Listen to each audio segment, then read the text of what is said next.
Hello, everybody. Welcome to DudaCon. Really excited to have everybody here joining us today. We're going to be kicking off shortly here. Before we get into our first session here, just going to give you a little bit of a rundown of what you can expect for DudaCon over the next several days. We do have 3 days of content.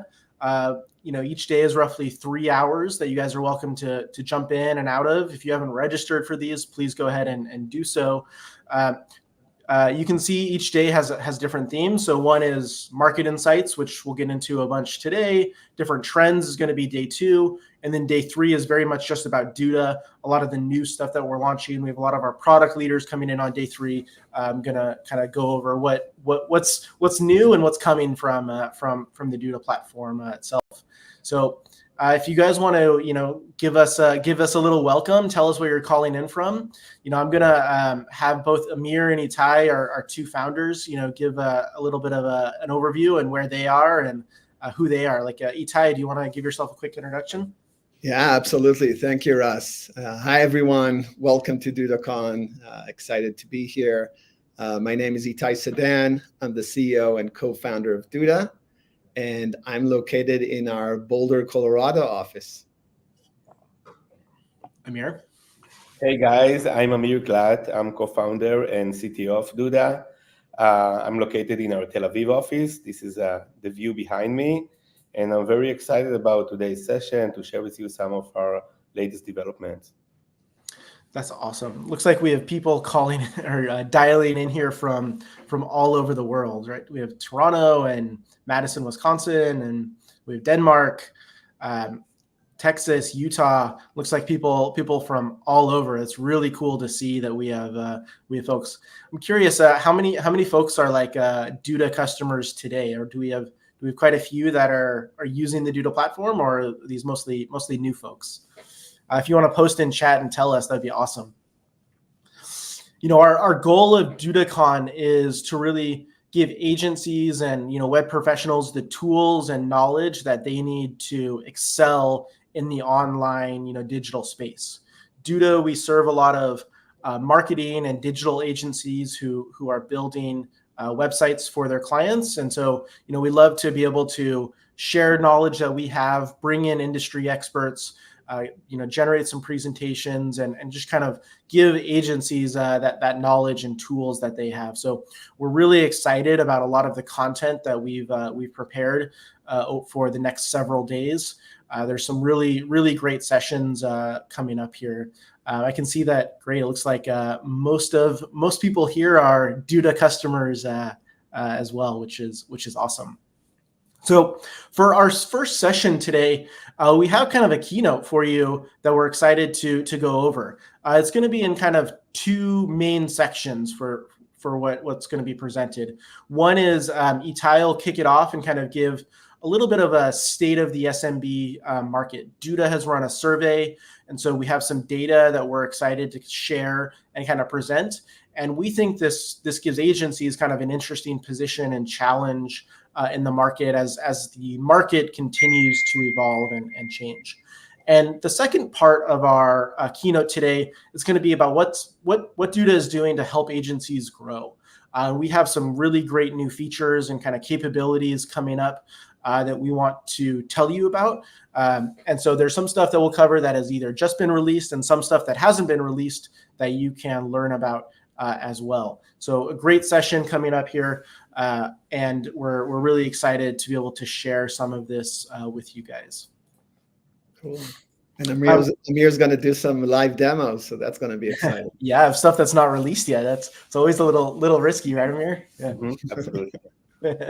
Cool. So I think with all of that said, let's go ahead and let's get into the presentation. And Itai, I'm going to hand it off to you to start this.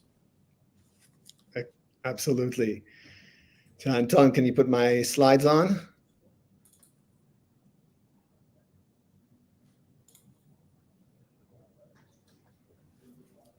Russ, can you see the slides already? I cannot. No, Itai, can you try sharing your screen again? Okay, let's see what happened here.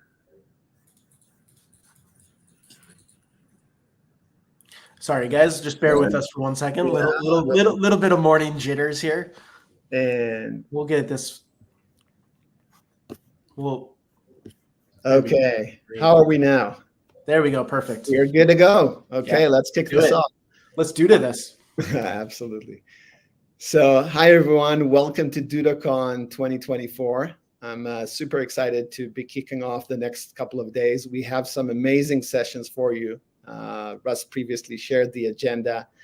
And really my goal is that you come out of this inspired and excited about what the future of the website builder industry holds. It will also be great if you come out with some ideas or kind of next steps on how to continue and grow and evolve your business, as we all want to continuously improve. One of the things that I'm really excited about is that Duda continuously is recognized for being a leader in the website builder space. What we're seeing in this chart is coming from G2, and you can see that Duda is in the leaders quadrant and the vendor with the highest satisfaction score, putting us all the way up and to the right. And this would not be possible without an amazing Duda team that truly cares about our customers and cares about building world-class technology that helps web designers, web professionals, marketers be more productive and more effective in the work they do. So we're at a very interesting period, very interesting times, and also somewhat challenging times. The SMB market is going through many rapid changes. Social media is changing. Many small businesses have depended on social media platforms like X and Facebook and Instagram to grow their presence. But the challenge is that organic reach in those platforms is down. It is said that maybe today with organic reach, people are able to reach maybe 1% of their followers. Ad costs are going up. Gated content is becoming common, meaning that on some of these platforms, users need to actually log in order to see the content. So obviously multiple changes that are causing small businesses to lose control of their web presence on social media. And it's kind of living on rented land. And that's becoming increasingly challenging, risky, and expensive for small businesses. And that's why we see many small businesses reconsider their web presence strategy going forward. Organic search is also changing. Getting found online is becoming a bigger challenge for SMBs. This is due to the rapidly evolving algorithms, high search volatility, AI-assisted search, and so many other things. While at the same time, for SMBs, ranking high on Google is still one of their highest priorities. SMB's customers' expectations are changing, and that's thanks to the rise of omni-channel retail. SMB's customers now expect unified, seamless experience across multiple channels, online, offline, from the point of sale, all the way to mobile, tablet, and social media. We recently ran a survey with hundreds of SMBs, and the overwhelming response was that the website really matters for SMBs. 99% actually said that they anticipate sites will contribute to their revenue in 2024. But they also need and expect more from their website to keep pace in 2024. They want more visibility in search. They want better lead generation. They want more brand awareness, more web traffic. So they want all these things, and what they really need is the help of powerful tools and great partners like you to help them achieve their goals. We will be sharing the data from this survey with all of you. So everyone who is registered, keep an eye out for your inbox. You'll be getting a link to this data. So to summarize, things are changing, and SMBs are seeing all these challenges, and they need great, strong partners and technology vendors to help them achieve these goals. And we here at Duda are constantly innovating to help agencies keep pace. I want to talk about 4 ways that we're helping agencies to succeed. Number 1, AI and productivity. With the changes and the capabilities that we have today with AI, Duda has been investing a lot in order to make sure that you can build websites more productively and more efficiently than ever before. When I get asked if agencies are at risk of with being replaced by AI, my answer is always the same. I don't think there's a risk for agencies to be replaced by AI. But there is a risk that agencies will be replaced by another agency that uses AI better than them. So our goal is to equip you with the best tools and the best knowledge so you as an agency are more successful than ever. Design flexibility. Designing beautiful, converting, high-performing websites is our goal. And you will learn a lot about the capabilities that we've rolled in the last year and we continue to roll in this area. E-commerce and transactions. Gone are the days that an SMB could live with a brochure website. Today, websites need to drive real ROI, real revenue for small businesses. What I'm talking about is websites that sell products, that sell services, that help SMBs book appointments, receive payments, and so many more things. And lastly is extensibility. We know that we can't build everything that you need on the Duda platform. But there's great partners out there that we bring and integrate into our platform, and you can find them in our app store. And we've built the Duda platform itself to be highly customizable. You can build anything from your own sections to templates to full pages and really make Duda your own. So let's start with AI and productivity. So looking back at a year of AI, I would say that about a year ago, AI was really much more of an idea, and now it has really moved into implementation. Initially, in the early days, we didn't really touch a lot the area of content creation, as we really left it to the web professionals to create content on our platform themselves. But now, with the evolution of Gen AI, we really believe that we can help you create better content and we can help you streamline your operations. A few of the areas that we've recently released in the last year that we've built multiple AI assistants that you can find throughout the platform. For example, an AI content assistant that helps you better write content, extend your content, shorten your content, give you ideas for content. We've introduced multiple AI SEO assistants that help you streamline very mundane tasks. For example, we recently launched the image alt text assistant that is able to add image text, alt text to all your images with a single click, saving you hours of work. We've also released different AI assistants that allow you to create everything from a single section with very minimal information from a small business, all the way to full pages with the simple editor. I want to show you a short video that highlights some of these capabilities that I just talked about. Juggling multiple client sites? Supercharge your productivity with AI made for agencies. Instantly create unique and compelling content. Improve existing copy. And shorten or lengthen text to fit the space. But that's just the beginning. Generate new site sections, including relevant copy, images, and suggested section layouts. Simply scan the website for missing SEO metadata.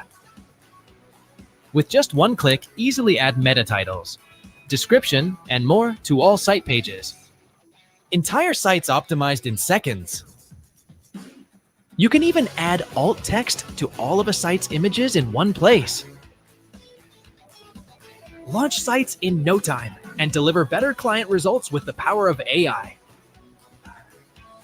Build faster, better, and smarter with Duda.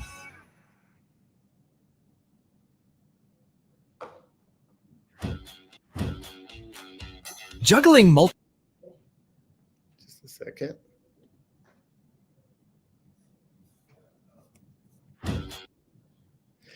Okay. So we've seen Duda's capabilities around AI. Let's talk a little bit about usage.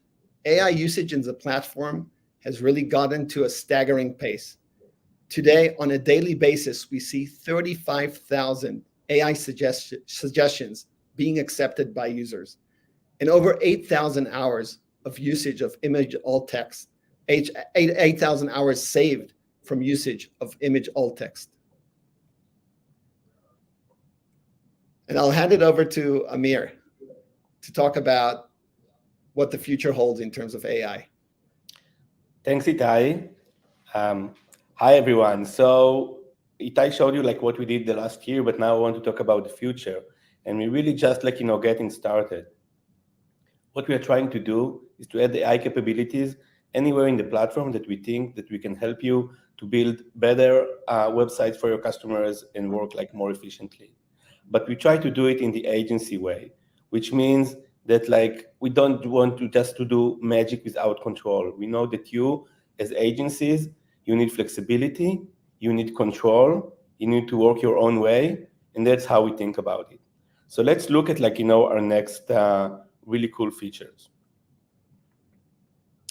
So just recently we released the page builder. I don't know how many of you like tried it out, but it's really cool and we get great feedback about it. The page builder has tons of value even without AI. It allows you to build pages section by section in a dedicated page builder mode where you can replace sections, you can reorder them, you can delete them, you can share them with your clients before kind of like going into editing. And it really allows you to focus on the outline of the page and the design of the page without going to all the details.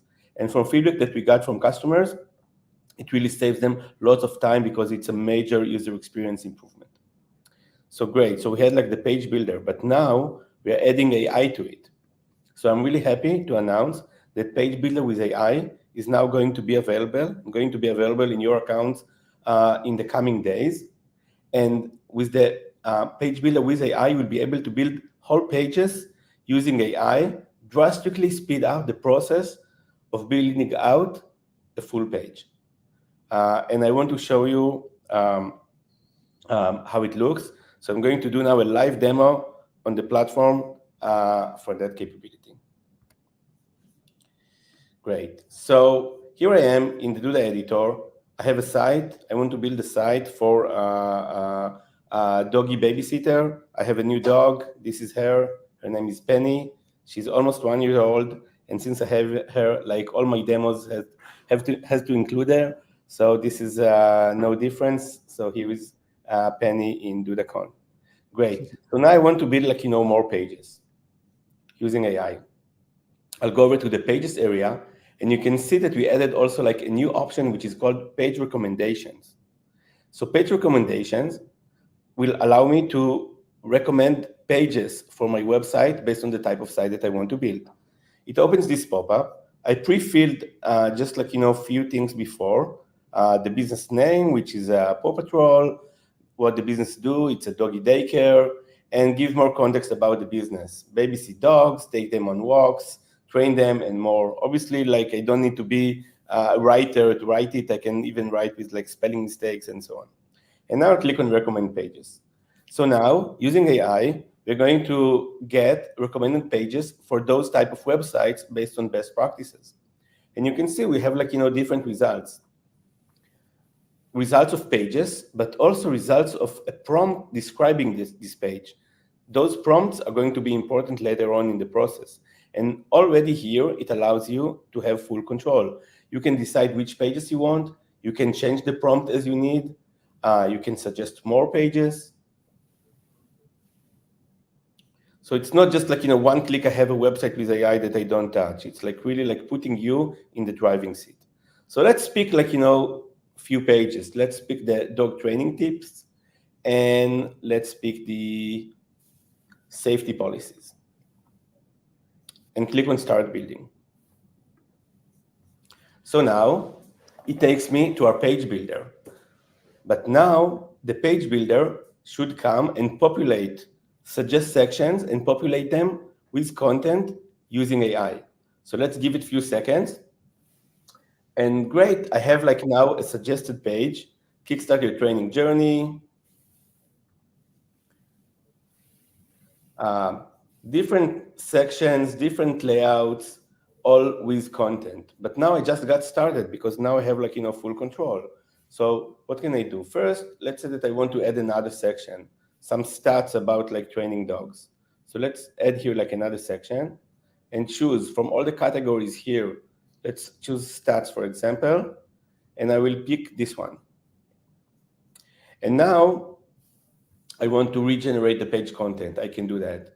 If I click on regenerate page content and edit prompts, you can see all the different sections that I have on my page with the initial prompts that we decided for each section, and you can change it as a user. And the new one that we just added, the stats, is empty. So let's put some prompt here. Keeping dogs happy by the numbers, for example. And let's click on generate page content. Our AI engine is working again. And here we go. I got like, new suggestion. This is our new section, keeping dogs happy by the numbers, which is really, really cool. And I can now continue to make changes. For example, let's say that I don't like this image. I can select this and just click on regenerate. I can edit the section prompt, generate images only or text and images. So let's do text and images over here. Here I got like, new text, new image, or I can even go and say, hey, I want a different hero image. So different hero section. So I can go here to the hero section, and let's choose this one, for example, and just go and regenerate like, this one. I can refine the prompt, click on generate, and I have like a new one. And so in a matter of like really like, seconds, I can already like see a layout with relevant content, relevant images. I don't think that this is going to be like the final version that I'll go live, but think about how many hours this is saving you just like, to get started, show it like, to clients and so on. And of course, here you can see all the pages that were suggested. So you can, from the page builder, go page by page. And when you're ready, you just click on add page to site. It will take you to the Duda editor. You can do anything that you want, like, on this page. So this is the new page builder with AI. We're very, very excited about it, and it's going to be ready for you any day now. Okay, let's talk about some other things related to productivity. The SEO overview. So the SEO overview is something that we released end of last year, which is really like the beginning of a full site audit. We added to the SEO overview checks for things like missing alt text, missing descriptions and meta titles, missing favicon and other icons, and so on. And since we released like this feature, we saw like great adoption of you guys. We got like great feedback. This is like time saver. And the idea around our SEO overview is that we're not just showing you like, what's wrong, but we give you very, very quick way to fix the problems. So as opposed to using external tools that are just like, showing you about problems, here you are within the Duda editor, within the platform, fixing it in seconds, saving you lots of time. So we released it, and now we want to expand it and add more valuable things. So I'm really happy to share that, like, very, very soon, we're gonna release our link checker in the SEO overview.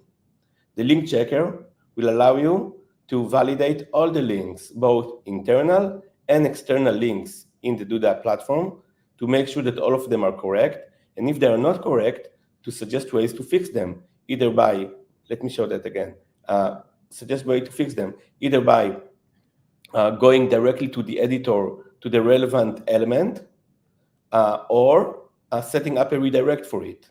So for example, we can see here, we fix in editor, it will take you to the editor, highlight the element that has the wrong link, so you can like quickly edit it.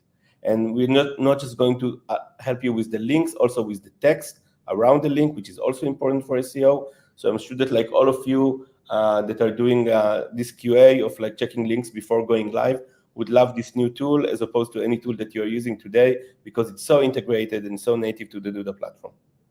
All right.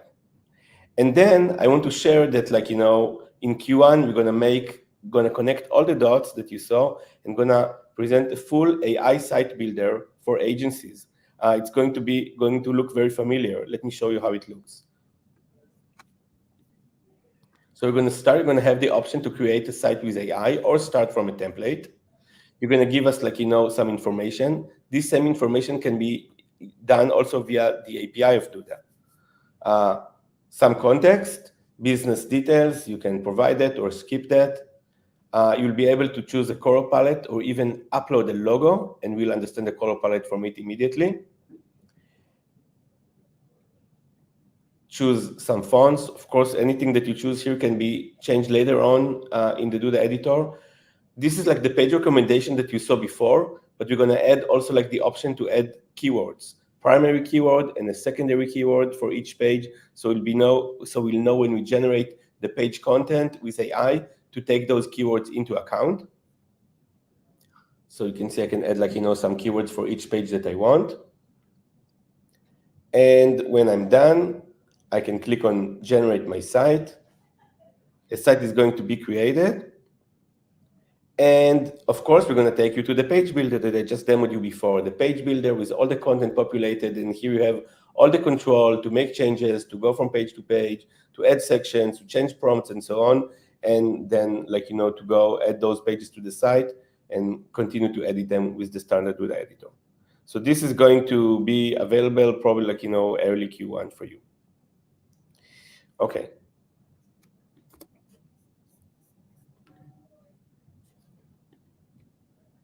Great. So we talked about AI and productivity. Lots of is going on there. And now I want to move to our second topic of design flexibility. The design flexibility that you need to build beautiful, robust websites for your SMBs. And this is something that we hear all the time, that it's not enough just like to be productive, but you really need to provide like quality work. And big part of quality is the design. So have also another very exciting announcement to make, that Editor 2.0 is out of beta today and available for all of you in your account. This is after we announced Editor 2.0 in beta in last DudaCon a year ago. And we worked hard during the last year. We worked hard, like, adding lots of missing features, getting feedback, making improvements, testing it thoroughly until we reach to the point where we can, like, release it out of beta to everyone today. So it's a very big milestone for us. So Editor 2.0 has lots of advantages, but I'll focus on like the major three ones. First of all is design freedom.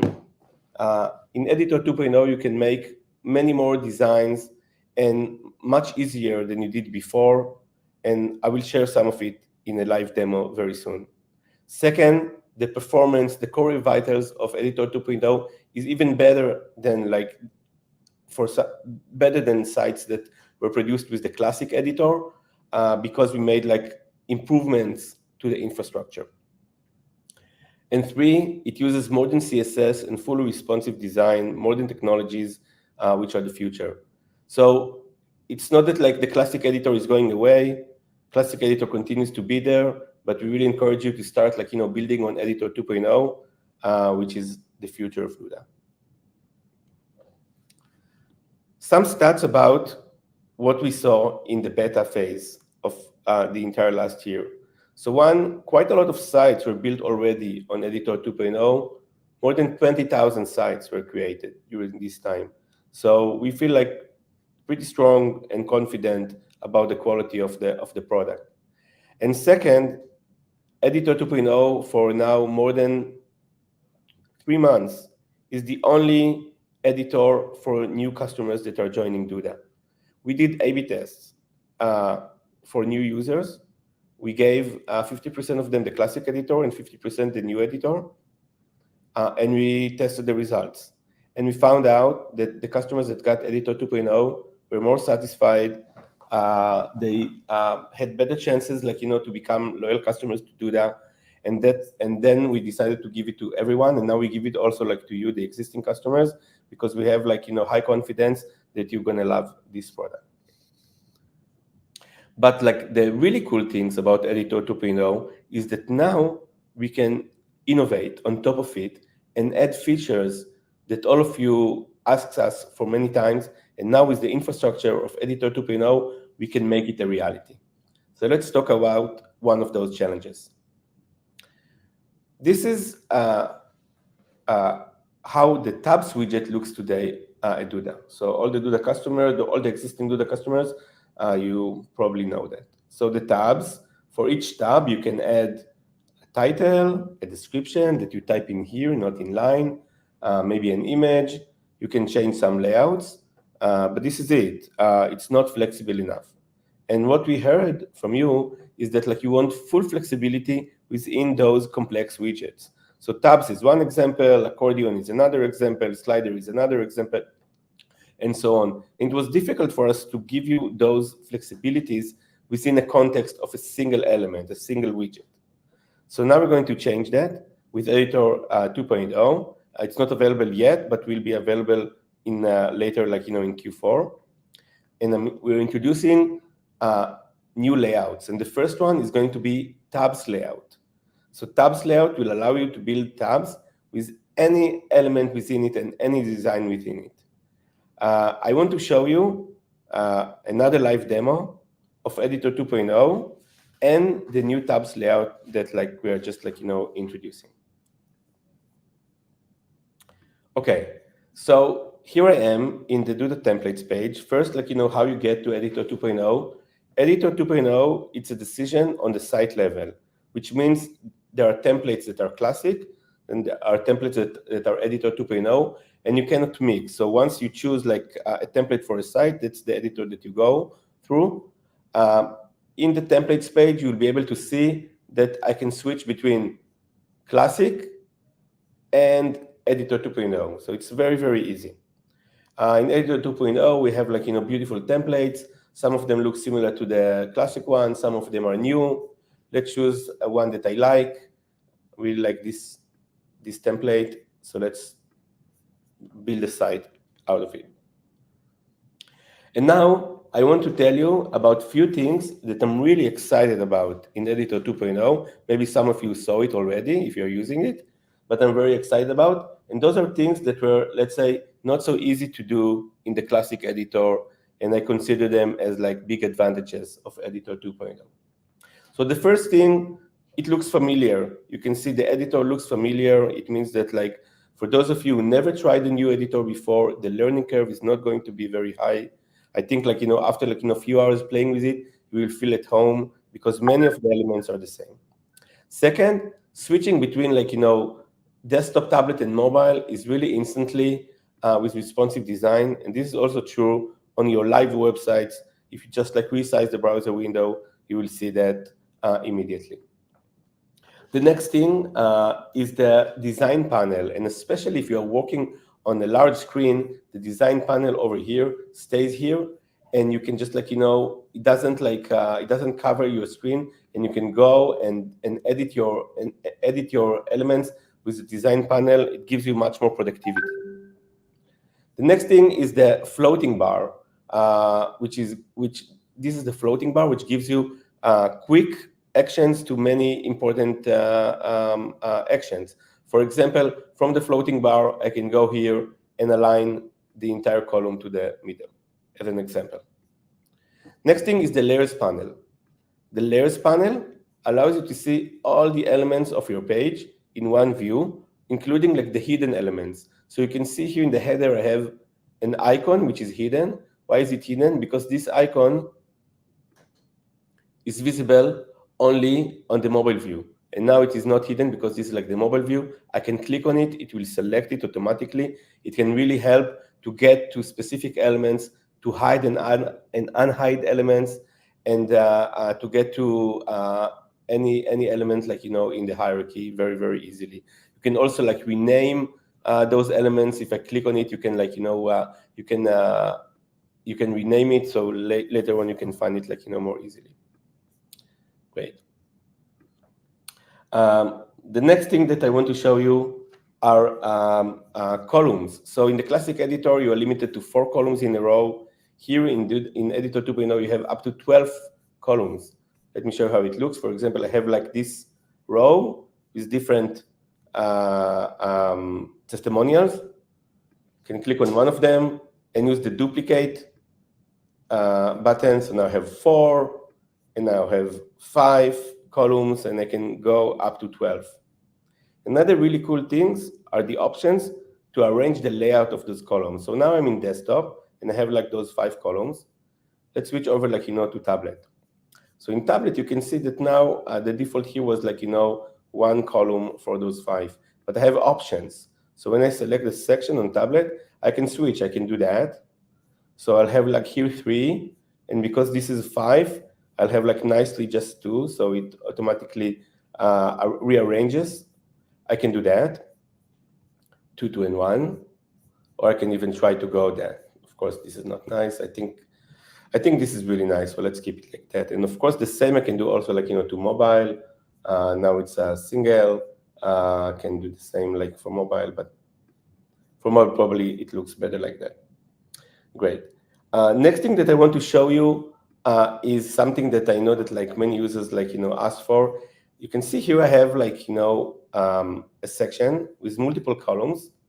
And regardless of the text length, the bottom part stays the same. Even if I'll go and edit like, this text and make it very short, you can see that those elements, it could have been buttons, are staying like aligned, which is great. And the way that it is being done is because I have here like all those elements, the icons and those texts are in one inner column and this one in another text.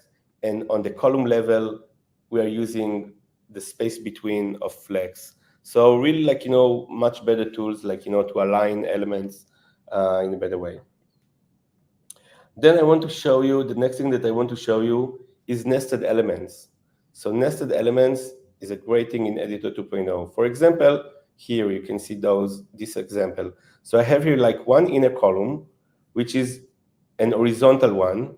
And within it, I have like, 2 additional inner columns. And inside each of them, I have an horizontal one with a text and an icon and below a text. So you can build those complex designs and then reuse them over and over. Or check out this one, the plans. The plans, inside the plans, I have like few text and then another inner column with like horizontal columns with icons and text and the dividers between them, and then a button. And then this entire thing that I built here can be reused over and over again, and I'll show you that in a minute. Last thing about Editor 2.0 are being able to make changes per breakpoint, which is great. For example, text size. So I can see here like this text on a desktop, it is 64 pixels. Let's go to tablet. On tablet, this is 48 pixels. And on mobile, this is 50 pixels. And you have all the flexibility to go and edit each breakpoint according to the design that you want, also something that like many users ask us for. Cool. So these are some advantages of Editor 2.0. I hope that I convinced you to go to try it out if you didn't so far, and give it a try. But now I want to show you like the really cool new thing, the tabs layout that I mentioned before, and how does it look. So let's create like another section for it. Let's create here like another section. Let's start with an empty section, and I need only one column. So I have one section with one column, and let's now go and add a widget. So now we have here, under the layout element, the new tabs layout widget. So this is not a standard tabs. Let's edit. And what you can see here, I have like a tabs, there's like 3 empty tabs that I can switch between. But the cool thing is that within each tab, I have like the full design flexibility to add anything that I want in Duda and design it the way that I want. So for example, in the first tab, let's add a slider. Great, I have here a slider. I can edit the slider. I can change the layout of the slider. For example, make it like, 3 columns. Great. Let's move to the second tab and add here a contact form. So I can do contact form within like, tabs and edit it. Maybe I don't need like the title. Great. And in the third tab, let's do something like more complex. Let's remember like, like those complex like plans column that we have. Let's copy and paste it within the tabs. So I'll select it, I'll do copy, and then I'll go here. I'm going to select the tab element and click on paste. So it takes like, a few seconds. And we should have the plans inside the tabs. Here I have full flexibility. I can align it to the right, to the middle. I can do whatever I want. I can add additional elements. And this is, I think, really cool capability, but it's not just tabs. We're going to start with tabs. Then we're going to apply the same thing to accordions. We're going to apply it to sliders. We're going to apply it to contact forms. And this is going to be like the new way that we're going to build like those complex widgets in Duda, giving you full design flexibility all the way. Great. So we did a demo. And then another cool thing that we're going to release in Q4 is the mega menu, which also follows the same like approach. You can see an example how it's going to look like. You'll be able to create from the navigation a mega menu, and within this mega menu, you'll be able to use any Editor 2.0 elements. You'll be able to use columns and widgets and nesting columns and so on, giving you the flexibility like you see here to have images and navigations, and if you want videos within the mega menu or short form, and to be able to have like different type of like menu between menu between the nav elements. So that's another thing that like we're working on, and will be available in Q4. So think Editor 2.0 available today, and in the coming months we're gonna add like tons of like cool features to it. Back to you, Itai. Thanks, Amir. That's truly exciting. And also judging by the comments that I see, I think you persuaded quite a few people to switch over to Editor 2.0. So let's move on. Let's talk about e-commerce and transactions. We've been seeing massive growth in the amount of native e-commerce stores built on Duda. In the last year, the volume of transactions has grown by 10x, judged by the growth in GMV year over year. We're seeing thousands of stores transacting online. And today, more than 90,000 different products are being sold on Duda. I want to give some examples of the type of sites that we're seeing being built on Duda's native e-commerce. We're seeing everything from patio furniture to CPR training to birthday parties with live alpacas. So if you by chance live close to Brisbane, Australia, and you want a live alpaca in your kid's birthday party, we have a website for that. So the interesting thing that we're seeing is that aside from traditional e-commerce website, a lot of the sites that are being created on Duda are actually service-based businesses. And these are service-based businesses selling their services online. And we think as more and more of these service-based businesses go online, it's a massive opportunity for everyone to help these businesses build their e-commerce websites. We've also continued to build and innovate and add more features that we've heard from our customers that were really requested in order to build full-fledged sites.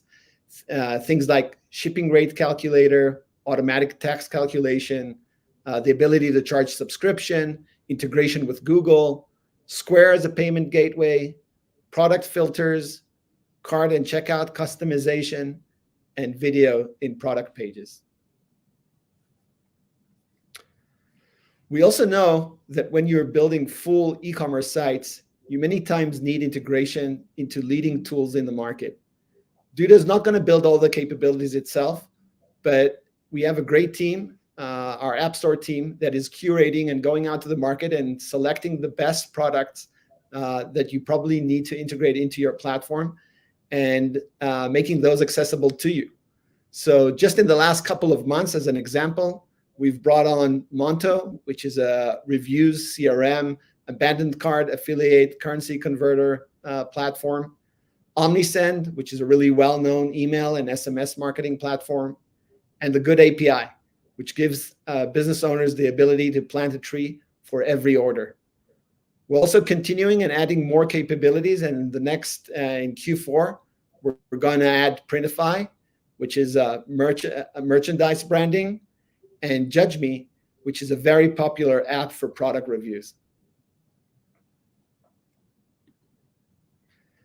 And back to you, Amir, for what we're doing in terms of multi-language and EU support, which I know has been a big request from customers in Europe. Great, thanks, Itai. So let's talk a little bit about like what we want to release now on our e-commerce solution. We know that like many customers like ask us for more regional settings and being able to sell like not just in the US, in more languages, more payment gateways, and so on. So we start by releasing like a full multi-language solution for Duda e-commerce, which will work on top of like the current multi-language product of like non-store sites that we have. It will allow you to translate everything in your store, including product names, categories, custom fields, and so on. It will work seamlessly with the Duda multi-language solution, and it's coming up in Q4, and will allow anyone that wants to sell for more than one language, and many European customers, Canadian customers, and others in the world like really like this functionality. Also for US, it's sometimes like very important to provide more than English and Spanish, and so on. Then we're doing a lot in the legal and tax support. Available now already, the EU omnibus compliance, which shows like the lowest price in the last like 30 days. In Q4, we're going to add taxes per category. We're going to add Avalara VAT support, so auto VAT calculation rates per product through our integration with Avalara, the leading tax provider company. And we're going to add product customization in Q1, which will allow to add input fields to the product page, to upsells, and to do more customized like product. This is like important for legal, but also important for like for many other use cases as well. When we talk about payments, also an important aspect of like selling online, supporting the right payment gateways. We're also doing quite a lot in this area. So already today we have like the Stripe, Square, and PayPal supported. And via the App Store, we also have Klarna, Splitit, and Zip supported. We have an API today to add your own custom payment gateway. So if you are on an enterprise plan, you can build your own API, and some of our enterprise partners did it with their local payment provider for the country. So that's available today. And we are working right now on two very cool additions. One, which is offline payments coming in Q4. It's important for many different use cases, either when the payment is like, very high and credit card is not the right tool for it, or for payments that like, the price still needs to be negotiated and so on. So offline payments is going to be available soon. And we're going to add Molly, which is like one of the leading payment provider in the EU. So those two are coming in Q4, giving you more options to sell online. And now let's move to the fourth aspect of how we're helping you to succeed, which is the extensibility and how you can make Duda your own, how you can integrate it into your own workflows, how you can automate things, how can you put Duda as part of your product if you are a SaaS company, and so on. So we're also like investing quite a lot. And I want to show like two areas. One, the first one is what's new with our APIs. So our APIs are available to our on our custom plans, and the APIs are used like by partners that want to, as I said, automate, make themselves more productive, and so on. The first one that we are adding are we added actually already. It's available. Is to import blog posts. So this API allows you to take blog content from an existing CMS or an RSS feed or an AI tool or whatever it is, and import it via the blog API into a site on Duda. And it allows agencies to basically create blog posts automatically, and by doing that, provide content services at a much cheaper rate by integrating it with different existing tools to build content. By the way, all the documentation is available at developer.duda.co. The second one, which is really new, is the membership API. Membership is Duda's feature for gated content. If you want to have some pages on your website behind a gate and only allow users with authentication to see them, or even paying user to see them. So this is membership. And the new addition is the membership API, which allows you to invite users automatically via an API call to your site. And this is good for different reasons. One of them, imagine that you have a fitness studio. And your users, your customers on the fitness studio, you also have a CRM. They're already part of your CRM. And now you're launching, a portal with content, and you want only those registered users to read this content. So now with membership API, you can automatically from your CRM invite them to the portal, and they get an invitation, log in, and can see the content. So it really helps you to basically integrate CRMs or other tools with your content. The third API that we recently released, which is very, very powerful, is pre-structured pages and sites. It allows customers of Duda to create new sites via an API, to create pages within this site, multi-pages, to add sections to those pages via the Elements API, and then to rename, reorder pages in the navigation, and then pass off to designer to complete the work.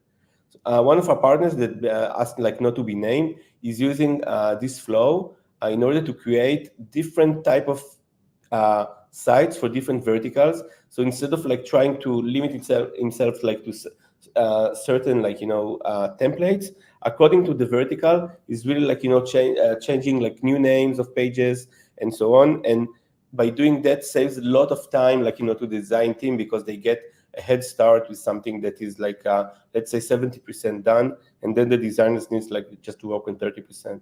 So for customers that want to really achieve productivity, this is a great thing. Another company that is using it are companies that are providing do-it-yourself tools, and they have already some content that they collected from the customers, and they want to get the customers into the editor with as much of a build site as possible. We're going to add in Q1 a new API, which is the Connected Data API. It allows you to connect page widgets to data stored in collections or in the content library. And this will really empower you to build fully dynamic pages with different content between the different pages in a much better way. So we think in Duda that we want to provide agencies the tools to build websites however they want. If this is through an API, if this is through our AI tools, if this is manually, we want to meet you wherever you are, and this will help really build dynamic sites. And then for those of you who don't use APIs, we also have great news with connectors. So connectors, if you know Zapier, for example, now we have integrated connectors within the Duda platform in the App Store. We partnered with a company called Albato, and we offer connectors to many, many services. So already today, we have connectors with ActiveCampaign and Slack and MailChimp and HubSpot, Facebook Conversion API, and many, many new services with the Automation Builder. And very soon, we're going to launch with integration with Zoho, with Salesforce, with Go High Level, and more. And you can use those connectors to many different use cases. You can get form submits from Duda, automatically filling in those platforms. You can get information from those platforms and create based on them collection rows in Duda. You can build on store orders into CRMs and so on. All those connectors are coming with a free plan on the Duda platform, which is pretty generous, that can be used freely. And for sites with large traffic, there are paid plans that are also very affordable. It's part of the white label plan. You don't need authentication for it, so you can also let your customers use it, as opposed to the Duda Zapier that you need your own to log in as account owner or staff member. So with this, you can really let your customers do it in a white label fashion. And you're all welcome to try the connectors. There is a dedicated category in our App Store for connectors.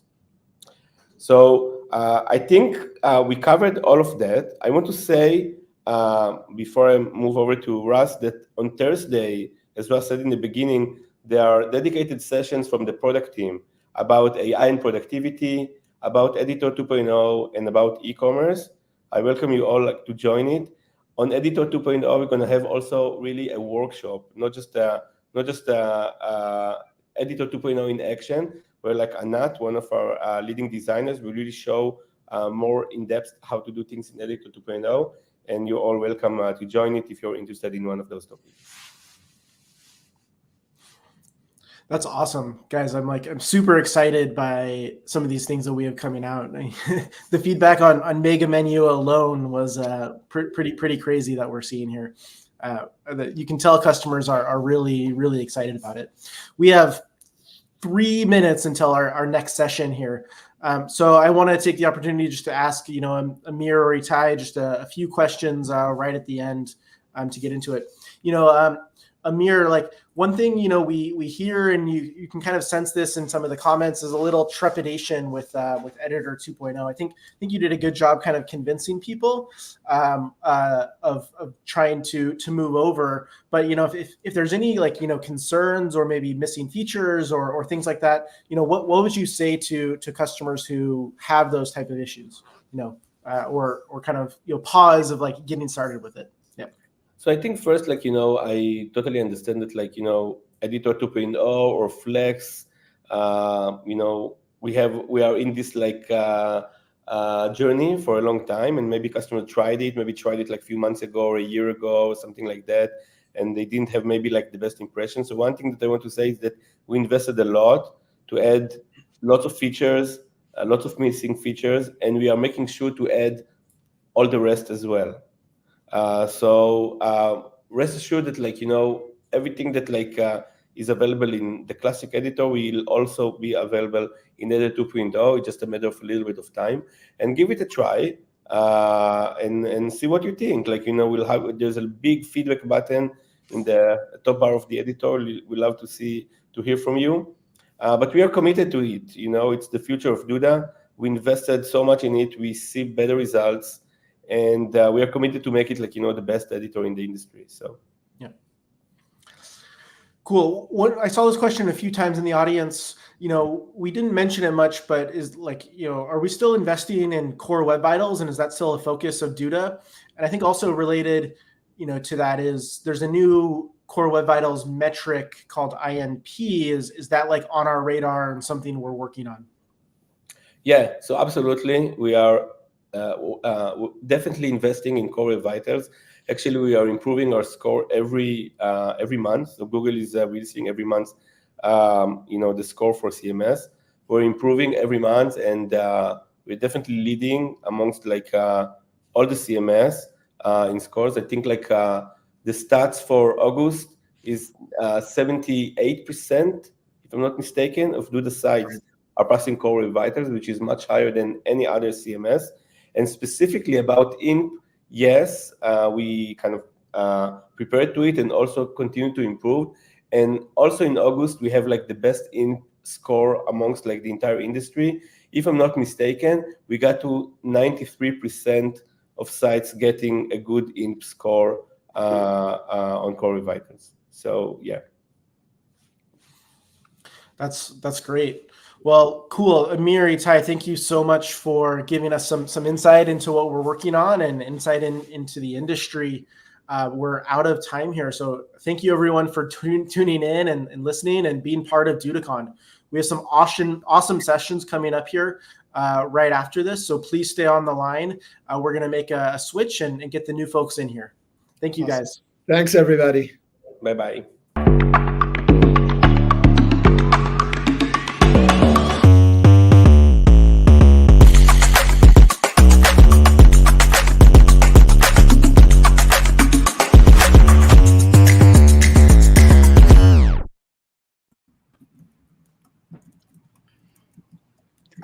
Hi. I think we are already live. Wonderful. Hi, hello. Welcome, everyone. Hi, Sandy, Steve, Valentine. Good to see you. Hi, everyone. Hello.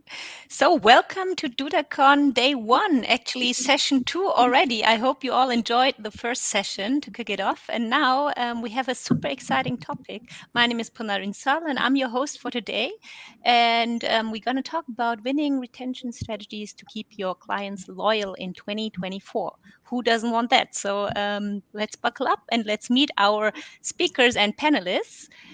We have Steve Wiedemann here, CEO of Wiedemann Consulting Group. We have Valentin Radu, founder and CEO of OmniConvert, and Sandy Law, COO of Vendasta. Hello. Maybe we do a quick round of introduction before we kick it off, and Steve takes us to a couple of slides that he presented for us today. Awesome. Sandy, you want to go first? Sure. Ladies first, yeah. Sure, thanks. Well, I came to Vendasta 2.5 years ago through an acquisition of Matchcraft. I was the CEO of Matchcraft previously, and Matchcraft is an ad tech platform, and Vendasta is an all-in-one MarTech platform. So those two married nicely together. And so I have been leading all things that a CEO leads. So I'm learning from lots of different divisions, from the revenue side to sales operations and our professional services side on a daily basis. And happy to be here today and honored to be on this panel with such great experts here. So I'm looking forward to learning as much as I'm sharing. Likewise. So cool. Thank you. Steve, maybe you want to go next? Sure. And I do a little bit of an intro during the slides I have as well. But I've been in the digital marketing industry about 25 years or so. I've written some textbooks and I teach as a moonlighting hobby for colleges and universities, and really, really excited about sharing my background as going from freelancer to agency to consultancy and some of the challenges and interesting things that happen along the way. So very excited to be here and practically begged to be able to share that experience so that other agency owners don't have to suffer through some of the challenges I had earlier on. And I hope we find everyone finds some of that topic helpful. We'll see. Super cool. Yeah, very curious about it. Thank you. Yeah, Valentin, you're the last. Yes, I am the last. So hello, everyone, and welcome to this joint session. I'm really excited to be here. I'm the CEO and founder at OmniConvert. I'm a serial entrepreneur. I've built 4 companies. The fourth one is called OmniConvert. We help e-commerce and any digital online companies to improve their conversion rate, their customer lifetime value, and their net promoter score. We are teaming up with a lot of agencies from all over the world. I wrote a book called The CLV Revolution. So I'm obsessed with customer retention, customer lifetime value, and happy to share some insights that I've gathered in the last 21 years of entrepreneurship. Wonderful. Thank you. Thank you for the nice product placement. I think we all will definitely take a look at that book recommendation. Thank you. So let's kick it off, Steve. You ready to share your screen? Let's do it. Actually, we have a slide already up. Let's pull that up on the screen and let's see if it comes up. Yay, here we go. So yeah, as I mentioned, I've been in agency now 14 and a half years, and I've learned some really powerful lessons. And my hope is during the next 20, 25 minutes or so that I can share what I did, how I learned, and how I was able to retain some of the best clients that we've ever had. And when I say best, I mean the clients that you dream about. You get a few of those accounts that you pay less, want more, demand more, and cause more stress for your business. And I encourage everyone, as you're thinking about your agency and your business, when you see those clients, it's okay to say no. I know you're in those moments where, boy, if I could just get another $1,000 a month of revenue, we'll be exactly where we need to be. So you'll say yes to a client that is going to be micromanaging. And my hope is that this discussion that we have today encourages you to say no to them. I can't tell you how much stress and anxiety and problems it creates for you and the people you touch in your business and at home when you work with clients that aren't really healthy for you. So hopefully you'll get those amazing, really fun clients that will carry you everywhere they go in their careers. And I'll have a few of those examples as we go through it today. So let's dive in. Oh, by the way, this first little cover slide shows just some kind of examples of clients that we've had, some of which we've had some clients since 2008, before I even became an agency, when I was freelancing, who stayed with us since then. And it's a real testament to what really good service can be, and how relationship building plays into what we want to do to keep our clients going. So who the heck am I? As I mentioned just a moment ago, I do a lot in the digital marketing world. I'm no Neil Patel, but I've definitely been around about the same length of time as Neil. And I've also written, as you saw a moment ago, a textbook in this case, not just a physical Amazon book, but colleges and universities use this book co-written by myself and Professor Scott Cowley. I think some 40 universities now have incorporated that into their courses. And part of what I try to thread in to context is about your role as a service provider and retaining clients. And so any of the text that you'll read from me in articles and podcasts and textbooks always kind of touches on my experiences as a digital marketer as much as it does in the actual tactical side of digital marketing. Also do a lot of, when opportunities present themselves and pandemics don't prevent them, getting up on stage and sharing. And where I can, it's in the education industry and with students and teachers and folks that I know can really create the ripple we need to provide more transparency in an industry that can be pretty shady and pretty ambiguous. So my hope is, as an individual, is to give back to the industry the transparency and openness and collaboration that we need, and to get rid of all the black box and proprietary and secret practices, because in digital marketing, all of this information is online. It's the folks that have learned how to organize and prioritize and execute. They're the ones that that do the best, not the ones that take shortcuts and don't share with their clients, so that the clients can't see some of those shortcuts. Actually reminds me of my favorite quote, by the way, is by Jim Rohn. And Jim Rohn once said that you don't have to do extraordinary things to be successful. You only have to do ordinary things extraordinarily well. And I think that played out into where we are as a consultancy, and that we never stop for a second to figure out how we can hack things and how we could do the shortcuts. Instead, we focused on just trying to do the best in each of the disciplines that were involved, in our campaigns with our clients. Also do some teaching, as I mentioned. And we've worked with some pretty exciting clients, several of which are still with us today. And that's brings us to the whole point, right? Is 14 years of being in digital marketing, and oh my God, I've lost so many clients, like a ridiculous amount of clients. And I think back, to what I could have done differently, and how we evolved our processes in an effort to not just retain our clients, but to build relationships that culminate into referrals, into positive reviews online, into helping us to grow our business, not just focused on making money, but focused on being a business that is a magnet to new customers, thanks to the liaisons we create with our happy clients. So as a digital marketer, with a degree in e-business management, I was really good at one thing, and that was digital marketing. What I wasn't good at was running a business. And I made a lot of mistakes too, not just in client retention, but mistakes like undercharging. I charged $500 for a strategic audit that took me 3 or 4 days to do back in 2010.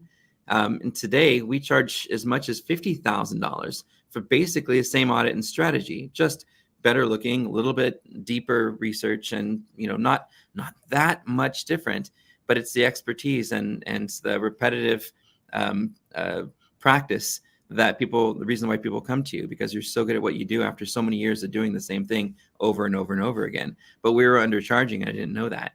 Accepting business partners or rev share partners. And I know everyone right now is doing a facepalm like, yeah, I wish I wouldn't have done that, right? We've all done it a few times. We made the mistake of giving some of our business away to somebody else. And they never have the same passion. The goals, even though they seem like they're aligned when you first start getting together, they really aren't. And that's never worked, for myself and most of my peers. So be very careful with those. Taking loans versus scaling back, right? As agencies and business owners, it's tempting sometimes. Like, I have people I have to pay. I'm going to take a loan out and make sure everyone's covered. And it takes 2, sometimes 3 years to get out of that. And lastly, doing free work before, during, and after an engagement. And by the way, that can span to some real issues with clients having higher expectations. Like, well, you always do that. And you're like, yeah, but I did it as kind of an extra free thing when I had the time to. But sometimes you condition your clients by doing things beyond the scope of what you're supposed to be working on. So those are some of the big mistakes I've made, some of which played into client retention issues, but a lot of them played into kind of where we are today. So good times in the freelance to client transition world.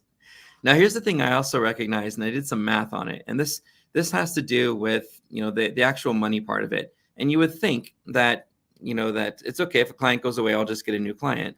But the reality is, when you look back and calculate the revenue you lost and the revenue you could have had by calculating up or aggregating all the revenue that you would have had, it turns out to be a lot of money. And I hate to say it, but the lesson I learned here was actually with a platform and a service for local businesses. And this was years and years ago. And I remember coming into the office and I said, hey, boss, I figured out a way to give more to our clients and give back to them when they interact with their profiles, when they log into the platform, they do some things. I found some really neat ways that we can provide more and have it cost us less. And the boss says, that's really great, but everything that we're doing right now is kind of working. And I remember sitting down and just listening to what was going on in the room next door. They had 30 desks of people doing client retention. They'd sell them on a $250 service. $250 a month will get you number one in Google Maps, right? And then a month later, the client would call and be like, hey, I'm not really feeling any results. I didn't get any calls. How are things going? What's new? I just paid you some money and I haven't heard from you. What's happening? And so that was a big eye opener for me in terms of what not to do, right? Don't just get a client and say, okay, we got the client, let's just do what we do. The client's like, hey, I just made an investment. What's happening with that? I want to hear more about what's going on. And so it was sad for me to hear that the prioritization of that organization was in client retention. And they'd give them a free month of service or whatever. I'm like, you could get rid of that whole department and just do amazing things and show results and communicate. Yeah, that's a little bit too much work. Like, it's not that much work. Just turn those retention people into client relationship managers. So yeah, that was a big thing. And the point of this is obviously don't throw money away. Watch out for patterns of clients that are going away and try to determine what are those kind of primary reasons and how can we address them before they actually become reasons. When I look back at those 100 or so accounts that I had, I easily lost probably $5 million a year of recurring revenue because I said, oh, well, if they're gone, I'll just have to get a new client, instead of actually nurturing the client retention tasks that we're going to go through in the next few minutes. Let's keep rolling. So foundationally, right, there's so many different places that we can touch retention and again, fix a problem before it becomes a problem. And on the context of SMB, it means something broke somewhere in the circle of the ongoing relationship. And I know with B2C, customers make a purchase, we thank them, we drive them back, and then we repeat. And that's okay for B2C. But when we think about B2B and our business-to-business relationship as an agency, or maybe B2B to B2C, it's a longer life cycle. And there's much more involved in nurturing client relationships. Our client management process needs to be as good or better than our clients at every touch point, or often enough, they lose interest and basically lose confidence in our ability to be a strong vendor for them. And that's, again, where it all kind of starts, where it all breaks, where the break happens, in that whole sort of repeating process that we work through. So the point is here, find where that break is, exhaust all the opportunities to communicate, and we'll go through many of those, even at the risk of over communicating. I can't tell you how much value there is there. All right, so here we get into something that's it may be similar to something that you've seen online, but this is my version of it. And basically, it comes down to customer experience. At the end of the day, if you ask your customer, basically, what's your, on a 1 to 10 scale, what's your scoring of your happiness right now? And we internally, we call this our client happiness initiative, and we spend at least an hour to a week on it right now. And the way to get there, the starting point and how we get there starts with the quality of our service and product. And that's not something a retention program can fix, right? And it happens. I had an attorney that I was supporting, and I couldn't figure out why, no matter how much we did everything exactly by the book with on-page SEO and off-page link building and local SEO and multi-location, everything by the book, but we still could not get this client to be sticky at the top of the results. No matter how great our rich snippets were and our titles and descriptions in Google, we just could not, for the life of us, figure out why there wasn't any more traction. Well, then we hired him after being in a car accident, small one, and we found out exactly why he doesn't get a lot of clicks, and that big reason he just wasn't that great at providing the service that he provides. He was a great person. He had a nice office in the city and was a great guy, but his service was horrible. And that resonates with people, and people can feel that when they look at reviews and they, and they don't see the person being mentioned anywhere online. They see a lot of other attorneys and bigger ones, but that makes a difference. Showing value, that's the next one here. Value for the money, to me, is such a game changer for your business. And that means going above and beyond in ways that don't really cost you much money, but give extra value to your client. So it's important because your competitors are charging more every year and not really giving much for that additional cost that they're doing. So your goal is to find ways that you can give more without spending more, so that you can continue increasing your costs as your costs increase over the years. For example, in our case, we provided extra consulting calls. Look, this isn't in scope, but we really want to help you. We want to be a good partner, so we're gonna do an extra call with you and your team. A free month retainer. In some cases, as we're getting through renewals and we know our client's really happy, but they're also being pitched by other consultancies, we'll throw in an extra month. Cost us maybe a couple hours of our time, but there's not really any hard cost to it. Comp tickets to events where we might be speaking. Sometimes not even comp. I'll pay a little bit if I get a discount and I can get a client to come to an event where we're going to be at that they might want to attend. It's a great way to give some extra value and do something really nice for your client. Other things we'll do is better reporting.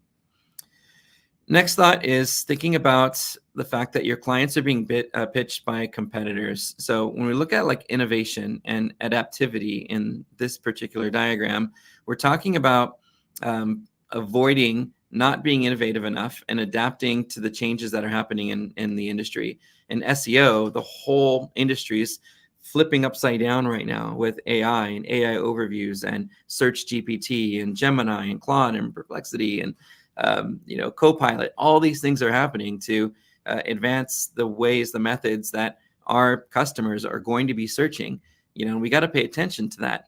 And I can guarantee your competitors aren't resting on their laurels. They're learning how they can stay up to date with what's happening and be ready for it. So a key item here in your client retention is to spend some time with your team every month. Look at how competitors are being innovative and changing and being different.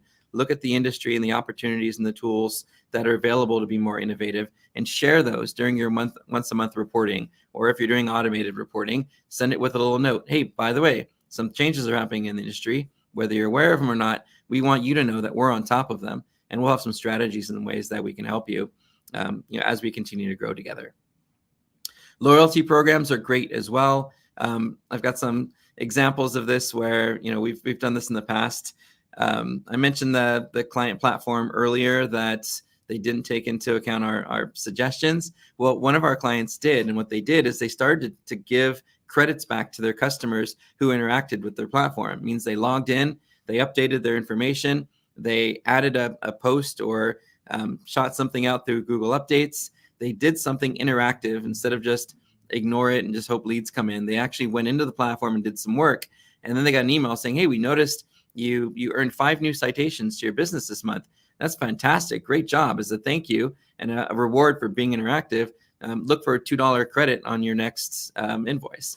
So little things like that get clients involved and want to be motivated to work with you and to use your platform. So thinking about those loyalty and reward ways is and again, it's an idea you can experiment and test. It's worked for some businesses, but not all. Starbucks, by the way, has a great one. If you want to look at who does loyalty programs, great. All right, emotional connections. So now we get into the next layer. We've provided a great service. We have great communication. We're showing value for our money. We're being innovative. We've got some loyalty programs and some ways to keep our clients happy. Now we really need to keep working on those emotional connections.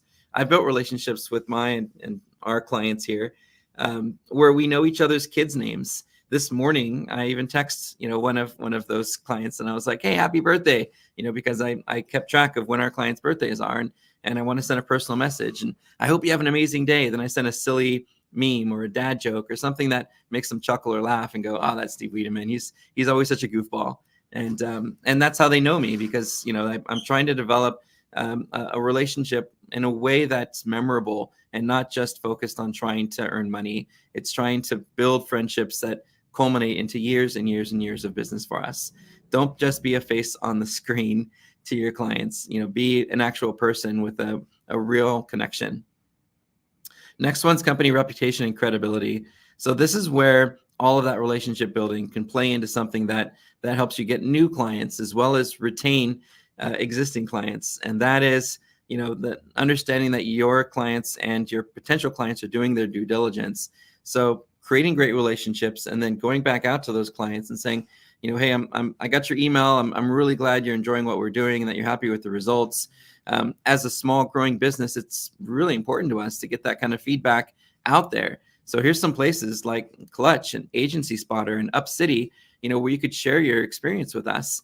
And here's some examples of what other clients have done to, give you some inspiration about how you can share your experience with us. Yeah, and you can do it on Google Business as well. But for agencies, it seems like the best place that we've seen great feedback has been Agency Spotter, Clutch, and UpCity. So that all culminates into hopefully an incredible customer experience.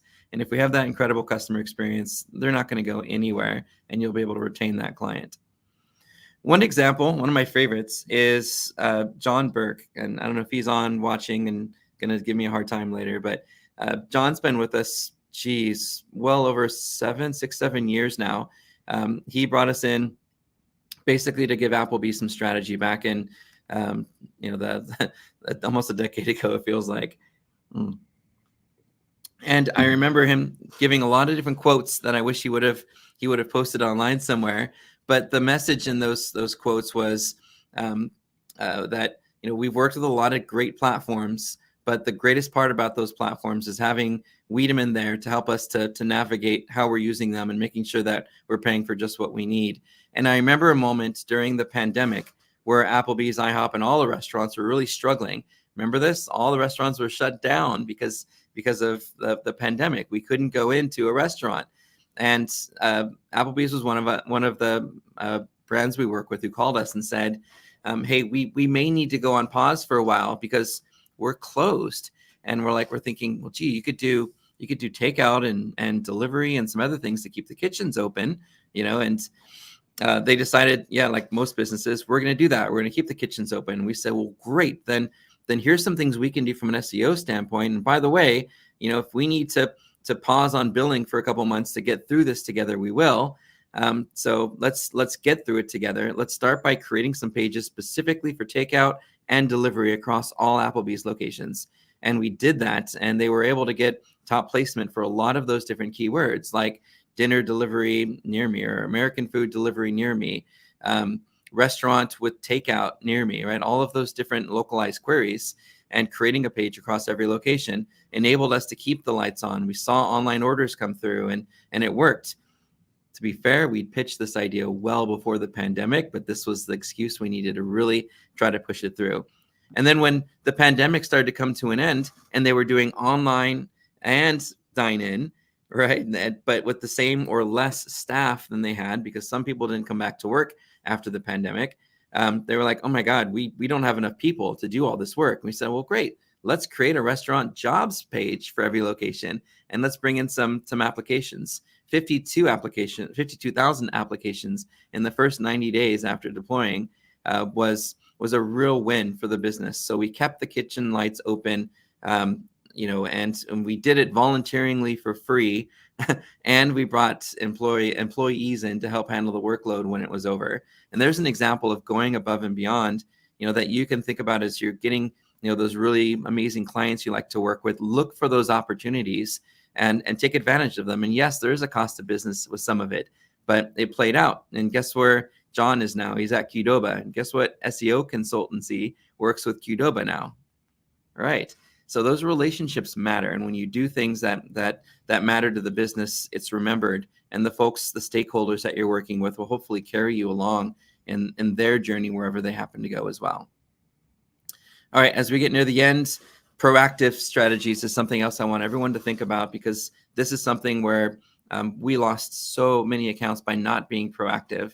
And what I mean by that, it means, as we think about the world of being ahead of the game, knowing what's gone wrong in the past, starts with timelines. I think when you have a timeline, and did I skip a slide? I may have. Let me see.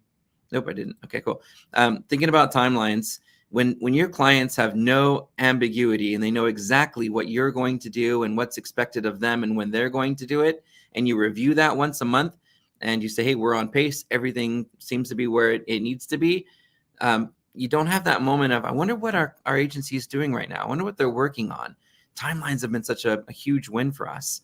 And of course, it allows us to recalibrate when we need to. Sometimes we get so into the motion of things that we don't stop and just think about how we can do things differently. Other things we do wrong, by the way, is we fire hose our clients out the gate, and that could end up having us lose a client who can't catch what we throw. So by starting with an agile process, I think I might have put that down here, an agile process, just kind of piecemealing a little bit of what your clients can take, and then as you see that they can handle it, then you start doing more. Sometimes we get so good at what we do when we start working with a client, we just fire hose them everything. Here's an example of a timeline we use in SEO. By all means, screenshot this, or if you want a copy of it, you can, throw an X tweet at me or whatever they're calling them now. I'm happy to share this with you, but this gives you an example of what we share with our clients and what's going to happen during their campaign. Onboarding is also, that was a huge win for us. As soon as we started improving our onboarding process to get access to the things we needed, to schedule future calls, to make sure, and by the way, you might have to do this old school where you just print it out and put it on a manila folder and you say, okay, this is a client, here's our onboarding list of all the things that we're going to need to be successful. And that onboarding list will include things like sending a thank you card and some swag, right? I got some swag. I was pretty excited to get that. It makes a difference and it adds value and it builds brand loyalty. So making sure that you go through that checklist and the client's aware of what that checklist is as well. Next, schedule recurring calls. So I can't emphasize how important these are enough. Twice monthly is usually a good 10-minute, here's how things are going. We appreciate you. Here's what's going on. We appreciate you. The performance calls to brag about how great their campaign is going. Same thing. By the way, when you start those with the KPIs, every single time the main stakeholder will say, everything's in the green. Cool. I'm going to drop off. I got other things to do. Great. We don't even need to have a meeting. That's such a difference.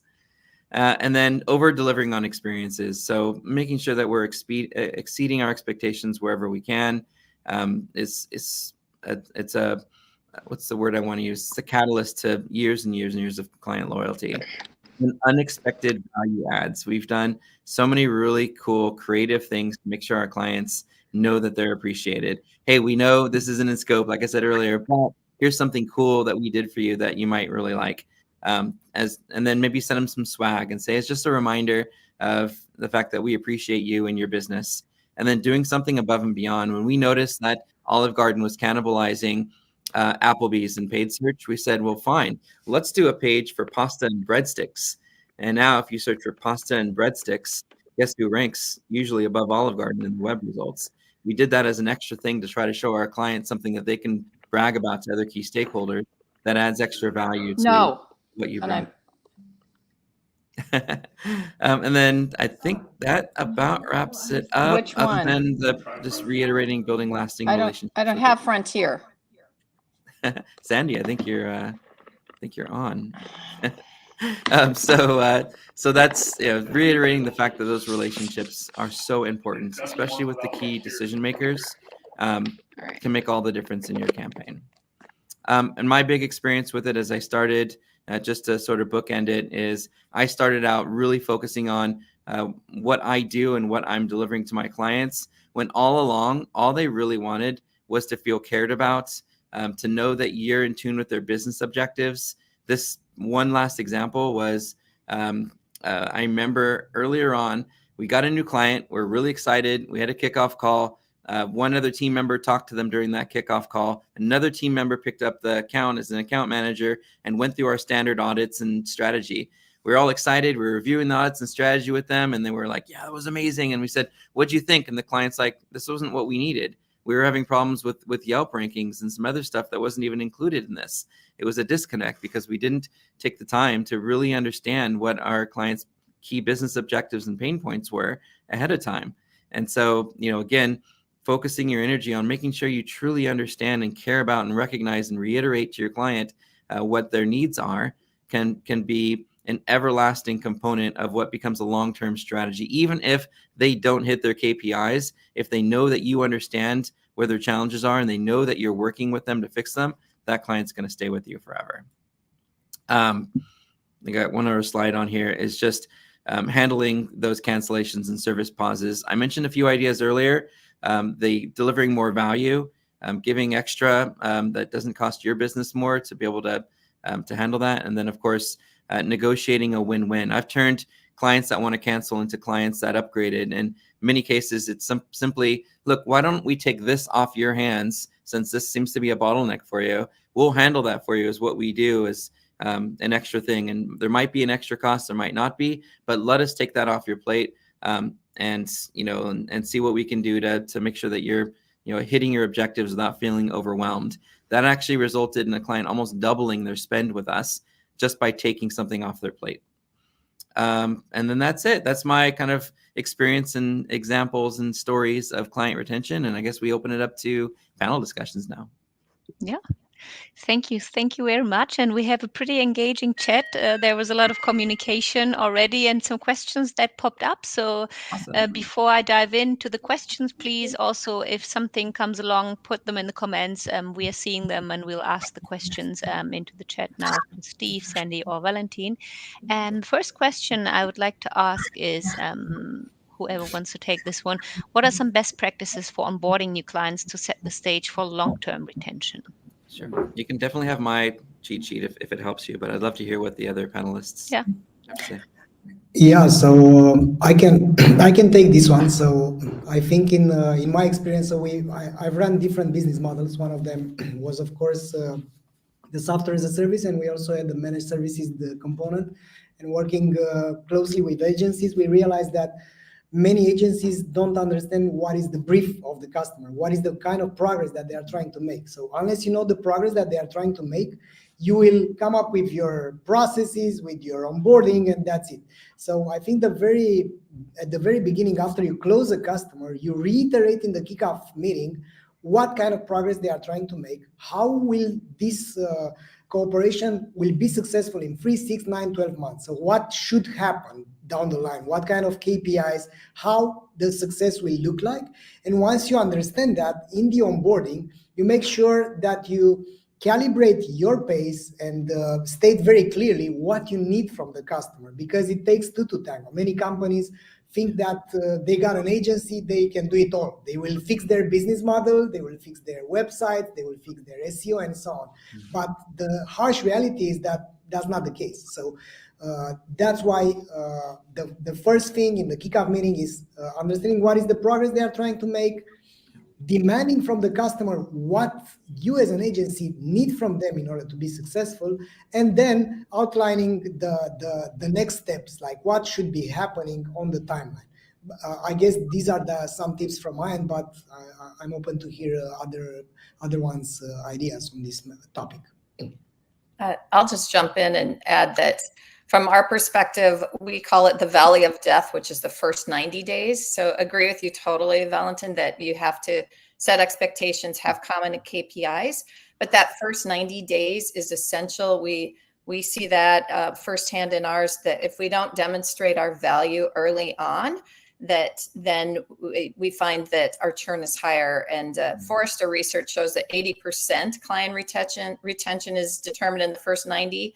And HubSpot also supports that, and just showing that clients within the first 90 that show satisfaction are 3 times more likely to upsell in the first year. And we see that play out. Totally. Next question. Yes, sure. So let me also, we have someone, Lamestret. How do you guys find clients? Oh, so many ways. One of my favorite ways right now, one of my favorite ways is being a guest on podcasts. I mean, doing webinars, even like this one, introduces you to people who later on down the road might remember you.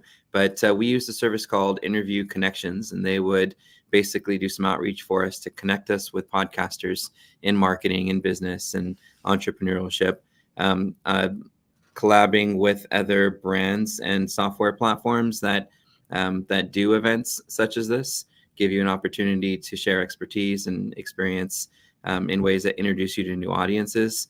And then, of course, if we're digital marketers, we should be using digital marketing. When I was early on in my career, one of my favorite moments was when I walked into the office at Disney. I was working at Disney Parks and Resorts, and I had a boombox, old 80s boombox on my shoulder, and I was playing Ludacris "Move Out the Way," and everybody was looking around like laughing. And one of the new guys was like, what's going on with Steve Wiedemann? He's like, oh, he must have just beat Brad Fallon for #1 for SEO expert. And I held it for like 12 years until my peers were like, dude, that's an arrogant thing, get rid of it. but it actually generated a ton of leads. They're like, oh my God, so someone would call them like, yo, an SEO expert, are you? And they'd search SEO expert. I don't see you up here. I see this Wiedemann guy, right? And so I get a lot of referrals, and people would call me up and be like, yeah, I remember seeing you at the top of the search results when I was called by another agency. So use your powers for what you do for your clients, for yourself, and I think you'll be in a good spot. I would just add, we do a lot of referrals as well, in terms of getting new customers by existing customers referring us, and conferences are a big one for us as well. So and then just our own marketing. So we do paid advertising as well. Yeah, my tip would be somehow different. So for the one that asked this question, I've changed the destiny of all my companies when I've stopped bragging about our solutions and advertised and made marketing happen for the problem that we're solving, because the one who's winning in the market is the one which articulates the problem the best, which talks about the consequences of the problem, how hard it is to solve it. Because basically in the services industry, there is such a noise at this moment, and that's why you have to choose the thing that you are amazing at doing, and then becoming the authority in that space. Whether it's, I don't know, local SEO or whatever, you need to niche down if you're just beginning, and to become the top authority. And that means using your voice, doing podcasting like Steve said, doing conferences like Sandy said. So going out there, putting yourself in the market and giving more than you take, because at the end of the day, you need to understand that it's an indirect acquiring of customers. You need to provide the value. You need to help your customers make progress in order for you to make progress. So nobody can be happy unless it makes the other ones happy. And the same goes with prosperity, with closing deals, and so on. If you help your customers, and you are really good at that, and you basically let them know what kind of value they can get from you, then you will be the top of mind at solving that problem. Yeah, and if you've exhausted your inbound marketing and you want to do outbound, a group we've worked with in the past is called J2 Group. I think they're down in Australia. And what we would do is we'd say, here are a list of the clients that we would love to work with. Right? We give them a huge list of the exact clients that we'd love to work with. And then what they would do is basically do some call scheduling for you. And when you're on that call, they know that they're not going to be pitched anything. They know that what they're going to be doing during that call is reviewing some of the findings that you found in doing an initial assessment. That free work thing we warned you about earlier, to me, that one doesn't apply when you're in a situation where it's an ideal account for you and you're not just doing a favor for somebody or a previous client. You're looking at, wow, this could be like over next 5 years, a $4 to $5 million opportunity for us. Let's spend an hour, let's do some research, and let's offer a free call. Or even if they're not willing to do the call, send an email and say, here's our observations, here's our inferences, and here's some initial action items that we'd recommend you and your team take to start doing some digital. They're going to look at it and go, there's a lot here. We should probably hire these guys to help us, right? And if they can do it themselves, then they're probably not going to hire you anyway. But it's worth the effort. And if you win 1 out of 10, you look at the time that you spend and it pays for itself. So we've won a couple accounts that way. Another restaurant chain that was probably, I don't know, maybe 125,000 in value, by just doing that whole free assessment approach where you're not selling anything, you're just giving value. That's fantastic too. Thank you. And we have another great question, I think, and I'm sure you all can tell us your favorite tools and software that you use for client billing, client onboarding, help desk, live chat, email marketing, and overall agency operations. So Productive IT put that in. Who would like to start? Vanessa has a really good system. I've used that. That's easy from my end.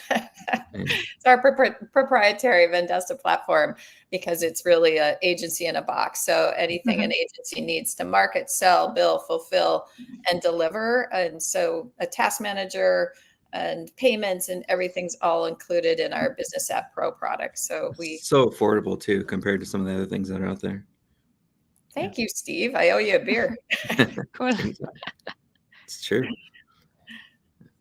Valentin, what do you have? I would say software that we use Monday. Monday's got some pretty cool automation. So when we do the client intake, plays right into Monday and into our task management system and client management system. So all of it's kind of bundled into Monday.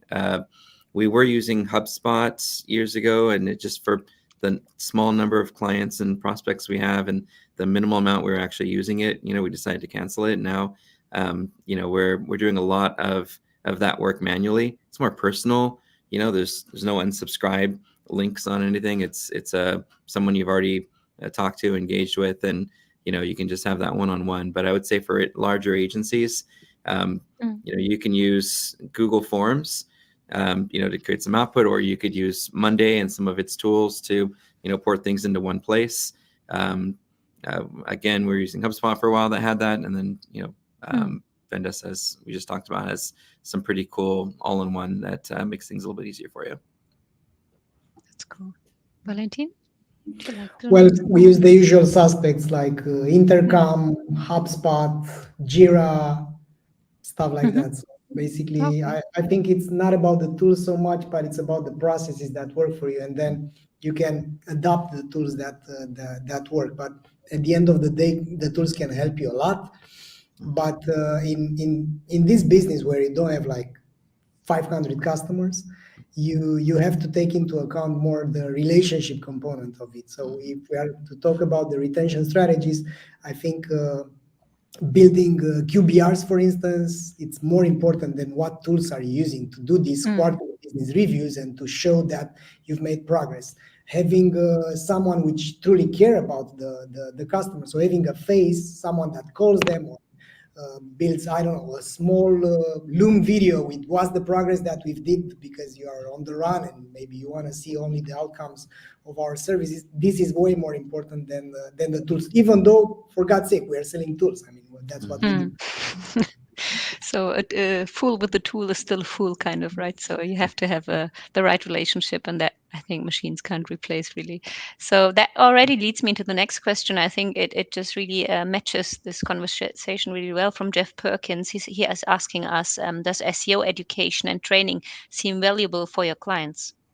100%. I mean, we like I said, there's no black box. As we start engaging with our client, we go through timelines. We have to explain what they mean. So we'll have a few slides in the initial calls that we have that introduce the different areas of search that we're going to be paying attention to and how they're important, from tech, on-page, content strategy, as well as individual content optimization. We go through all of those different areas with every team. And I give our clients access to our little training course as well. It's something that derived from my course at Cal State Fullerton.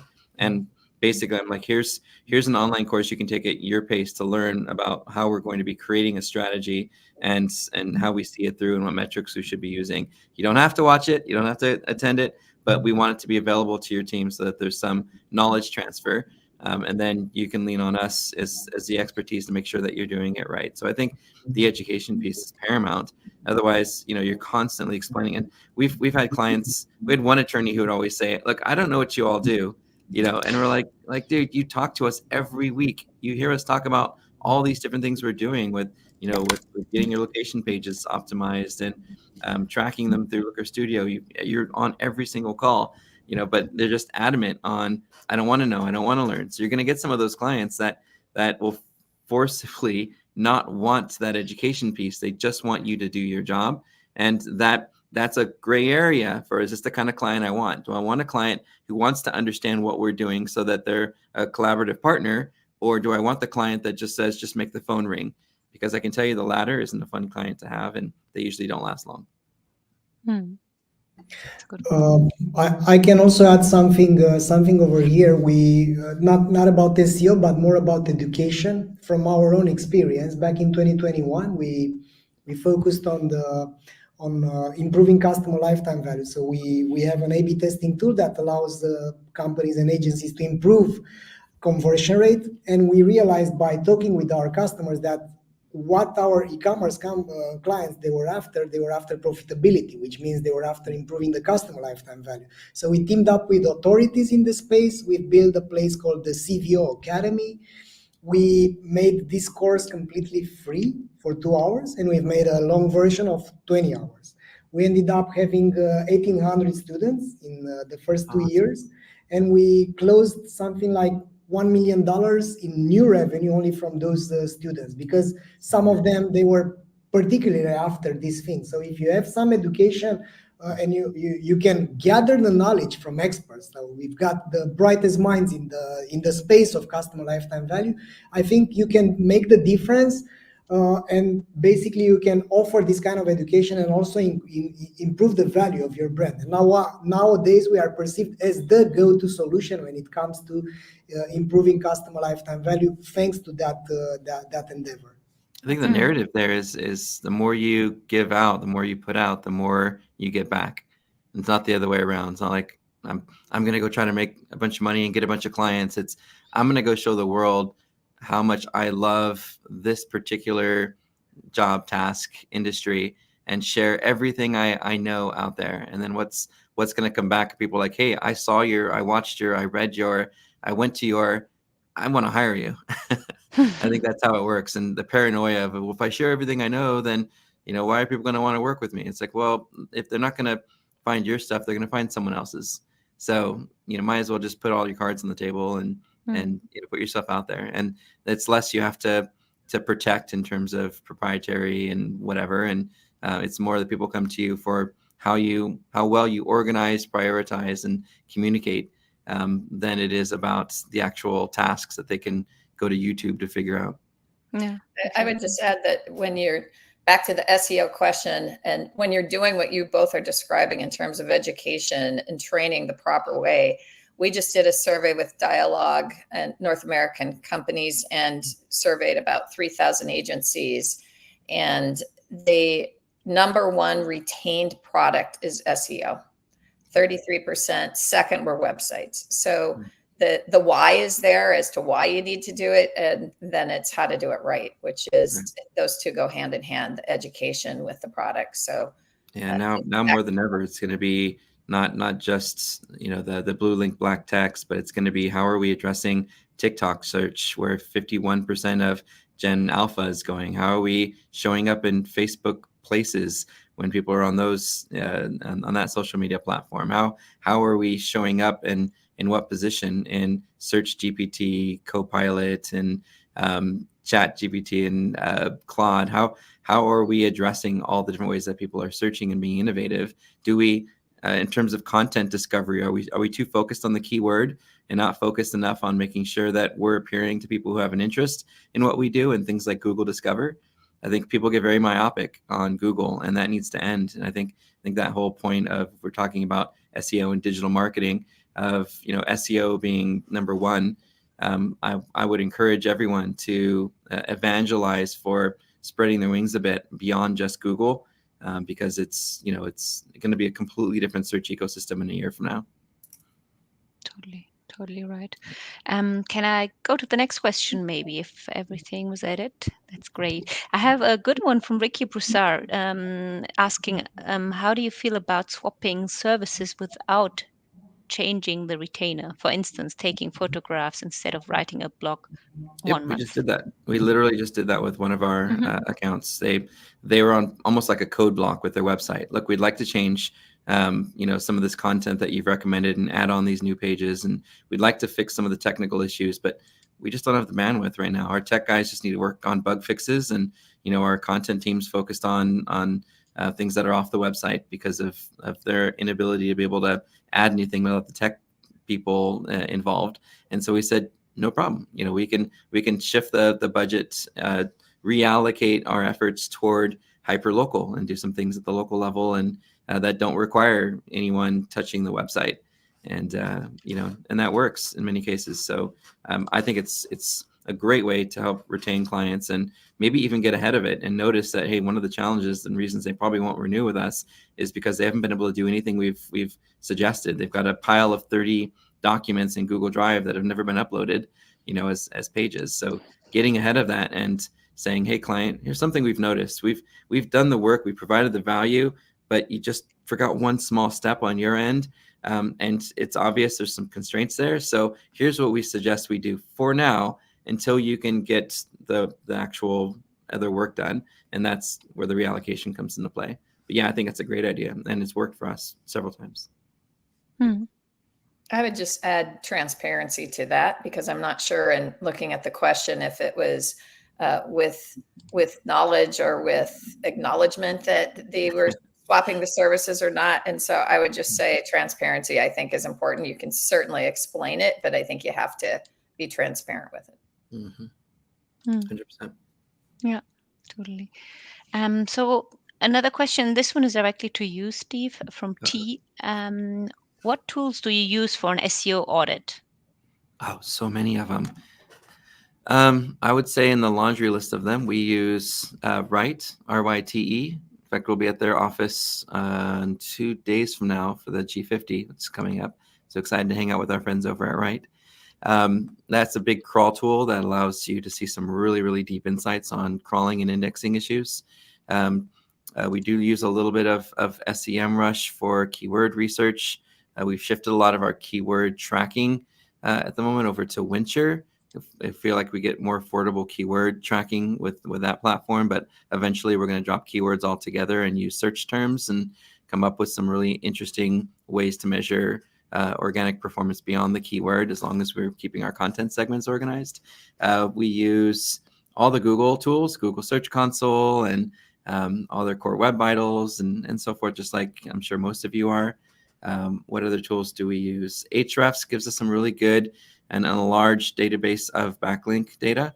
We're still on a legacy plan, so we don't have a lot of the newer tools, but it's neat because we can use Link Intersect to find out where those intersecting opportunities are for clients, as well as being able to get a pretty hefty index of some of the more industry related wins. SimilarWeb's also a great tool for really deep competitive insights. I can drop 300 competitor URLs into SimilarWeb and get back an industry trend of what average bounce rate looks like, and a lot of key metrics that can play a role in helping us understand where we are versus the industry, setting the bar a little bit.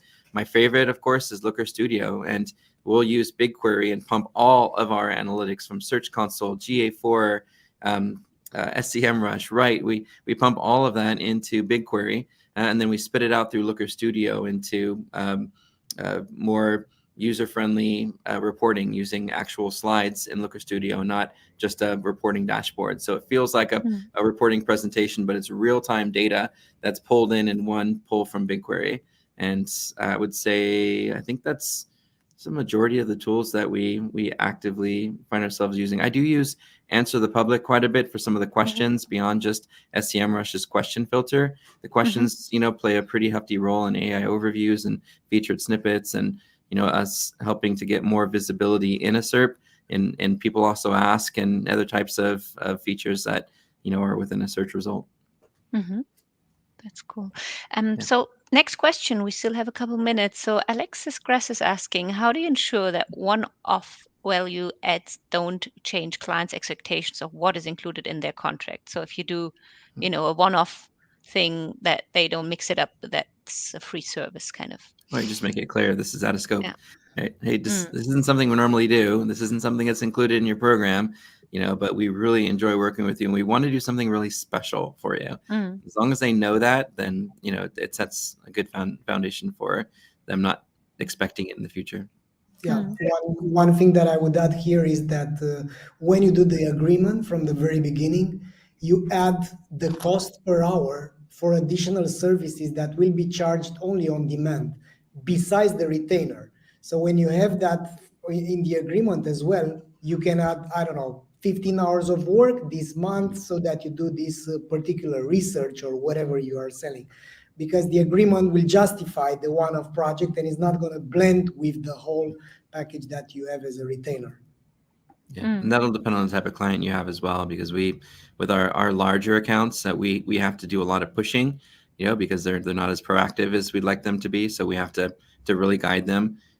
We don't put limits or constraints on our retainers, but we charge a lot for them so that, it's covered. So there are going to be some times where there's months where we don't get them to interact as much as we'd like them to, and other months where they're interacting way more than what would be in the normal scope of how we would handle it. So depending on the type of clients you're working with, if it's smaller accounts, I think it's absolutely crucial to get in there what some of those costs are going to be for sure. If it's a larger, bigger, slower moving account, then I would keep it simple and not put a lot of language in there that makes them have to worry that they're going to get approvals for extra costs, because these big brands have sometimes quarterly and annual budgets, and they'll spend it with you, and then when you go back and like, hey, I need more budget for X. Okay, well, let's talk about it in December for next year. So be careful how you word some of those statement of work for the larger brands, and not making it seem like there's going to be nickel and dimes. I would just say the same for discounts. If it's product specific, show the total value or the regular value of that discount that you're doing, so that they can see the value of whatever it is you discounted based on volume or other things.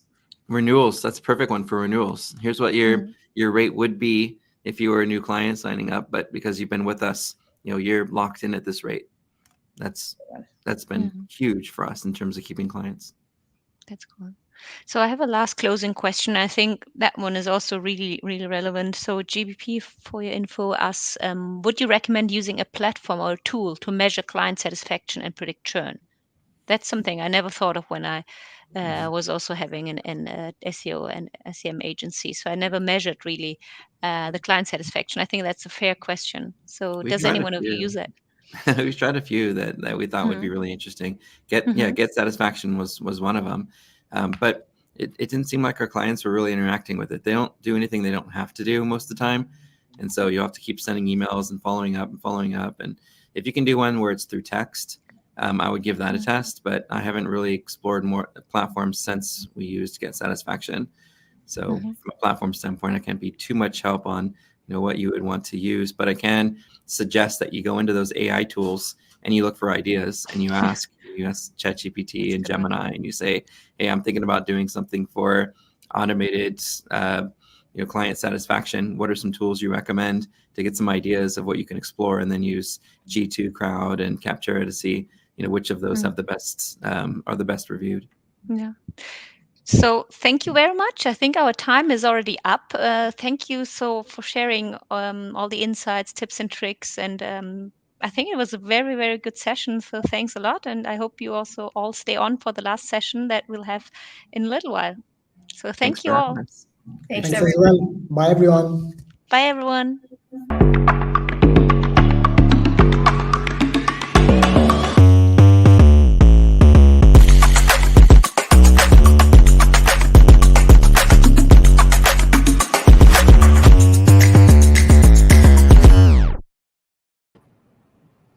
Hi, hello everyone. Welcome, James. Welcome, Santi. Good to have you for our last session of today, session 3. Welcome. Good to be here. Yeah, good to see you. Thank you. Good to see you too. So today we're going to talk about pricing and revenue expansion strategies for agencies serving SMBs. So this is a great topic to close today. I'm Punar Unsal. I'm your host for today, currently working for Amazon Ads. Prior to that, I was having my own SEO and SEM agency. And before that, I was working for Google. So I'm also in this business for more than 20 years now. So I totally can relate with all these topics. And I'm very, very excited with the content that you two will share now. So maybe round of introductions and then we dive in. Who would like to start? That's good. Absolutely. James, you can go ahead. Yeah, I'll go first. Hi, everybody. James Wilton. I'm the managing partner and founder of Motivate, which is a pricing strategy consulting firm focused on working with smaller companies, boutiques, and growing tech firms. My background is I've been in consulting for about 20 years. I kind of stumbled across pricing strategy about midway into it, found that I loved it, and that's really what I've done ever since in a few different roles. I was at McKinsey for a couple of years. Before deciding to launch my own consulting firm, just specifically set up to serve smaller companies. So very excited to talk to you all today about pricing. And I'm Santi Clark. I am our Director of Content and Communications here at Duda. My background is in website and digital strategy. I've worked on both the client and the agency side. And one of my roles here at Duda is to talk to agencies and understand the challenges that they're facing, especially, as Itai mentioned in the first session, with the market changing very rapidly. And obviously, one of the topics that we hear come up a lot is really understanding how to, price your services effectively and strategically for long-term sustainable growth. So my role is to, understand those challenges and bring content to you to help you drive your agency forward, like this at DudaCon. Fantastic. Cool. So yeah, before we maybe start, I wanted to ask maybe people in the chat can type from where they're dialing in so we see how international our crowd is today. That would be lovely. But please start sharing your screen and take us through. Good. All right, let's get started. So we have a lot on the agenda today, and I'll just give you a quick preview before we hand everything over to James. So first, we'll be running through building a case. So why should you shift from one-time sales to a sustainable subscription model? And how do you, price your services to drive that recurring revenue? Second, we're going to be talking about pricing and packaging for growth. So how can you leverage tiered pricing, service bundling, and scalable pricing models to align with the value that you're delivering to your customers and drive growth for your agency? And then finally, we're going to ask the big question: how do you set the right price? Understand how to find the right price for the value that you're providing. And we're also going to be sharing some data on what other Duda agencies are charging for their website services. So we've got a lot on the menu today. We can go to the next slide. So the first step up here is building the case for strategic pricing. You can go to the next slide.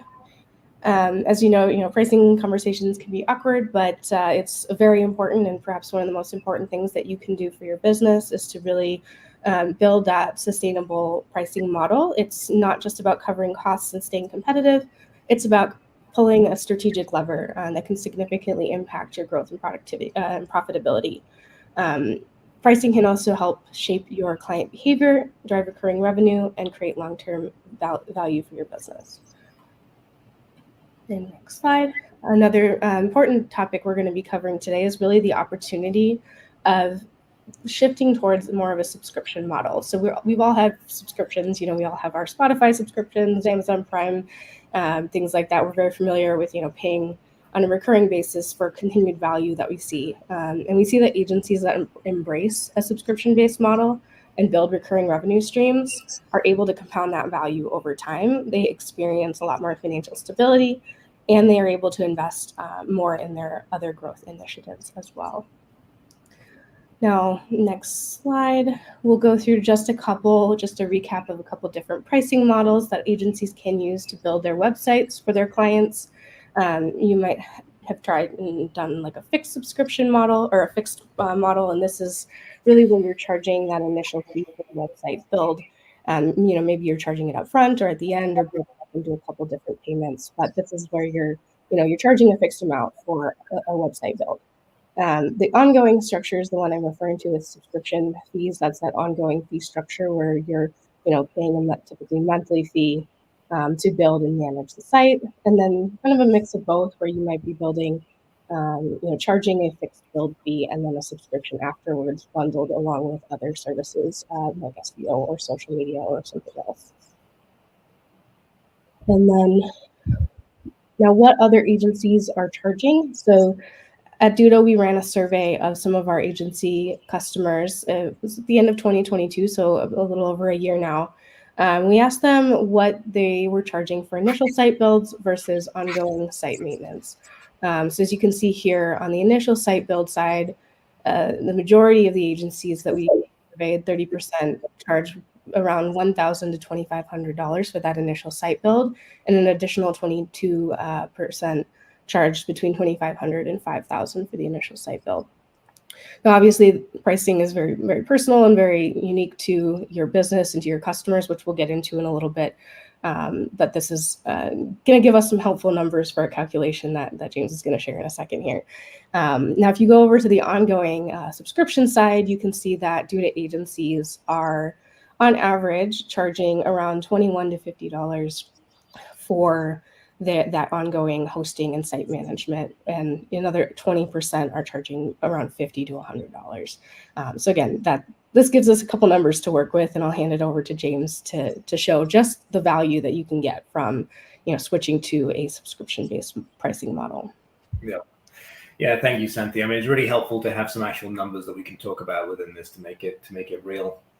And these subscription transformations, people moving over to subscription, I would say you saw that across industries very, very frequently, probably about 10 years ago, right? There was a period where absolutely everybody was moving over from this kind of more of a traditional sort of almost like a software model, right? You have an initial fee and then you move to a maintenance model afterwards.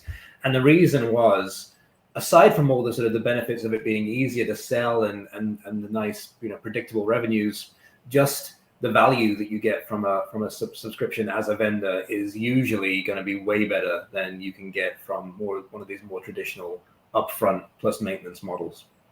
And we can actually see that, Sandy said, from these numbers, right? So if we take what we learned from the survey that we had here, good sort of proxy for about the middle point of what the site fees are is about $2,000 flat fee for a site.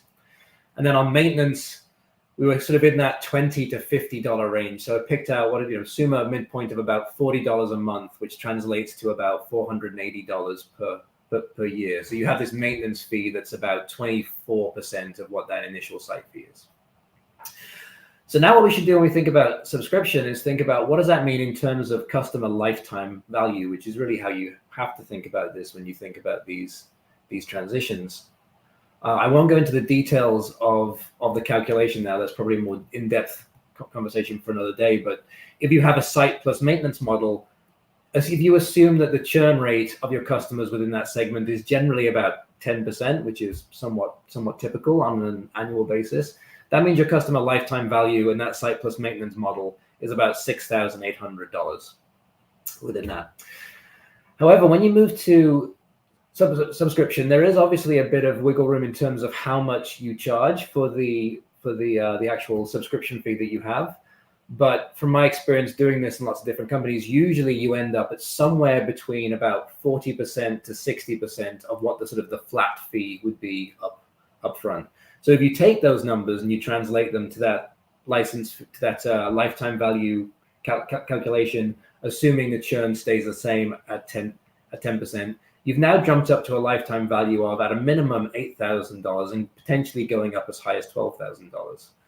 So, I mean, that's a significant jump, even at the low end of the scale here. And yes, you know, it's not completely seamless. It is nice to have that $2,000 up front and have that guaranteed.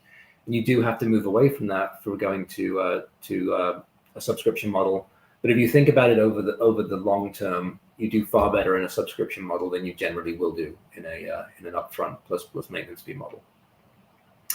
So hopefully clear as to why you would do that. I think, you know, a number of agencies are moving that way anyway. So hopefully that's not a thing that needs a lot more convincing to do. But given that you've decided to move over to a subscription model, there's still a question of, why should I care about pricing it? Why is this something that I should be spending my time thinking about? And the answer to that really is that pricing is going to be much more important and impactful than you probably think that it is. So a little bit of data to look at here. If you look at the left-hand side here, this is like an average of what a typical S&P Global 1200 company looks like in terms of costs, in terms of COGS, and in terms of profit here. So you can just assume that there's about 15% of their overall revenue is profit right at the top. It's going to vary from company to company, but I think it's a reasonable starting point for us to think about. If you were to take a company that looks like that, and you were to say, let's see what happens in terms of our profit if we were to increase various levers by just 1%. We just improve them by one single percentage point. If you improve fixed cost by that, you get basically a 1% increase in profit. If you increase sales volume, you get about a 2% increase in EBITDA. If you improve your COGS, you get about a 4.5%. So that's a little bit better. But price knocks them all out of the water here. Price gives you a 6.6% increase in your EBITDA just from that 1% increase within price.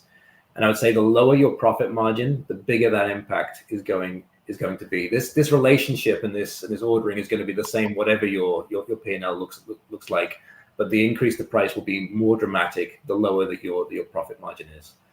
So a small change in price makes a massive difference. Cool. We have one question for the slides before. What does maintenance cover? That was a good question. Sorry for interrupting you because I thought that was really irrelevant from Lame's thread. So, do you want to take that one, Dante? Yep. Yeah. In the context of that survey data, that would have included primarily the hosting and minor updates, but not anything like additional services like SEO. So, my final point on here as well is I think people often misread the relationship between price and volume, right? We often sort of think, well, let's drop prices a little bit in the hope that we get a bit more traction, we build a bit more volume.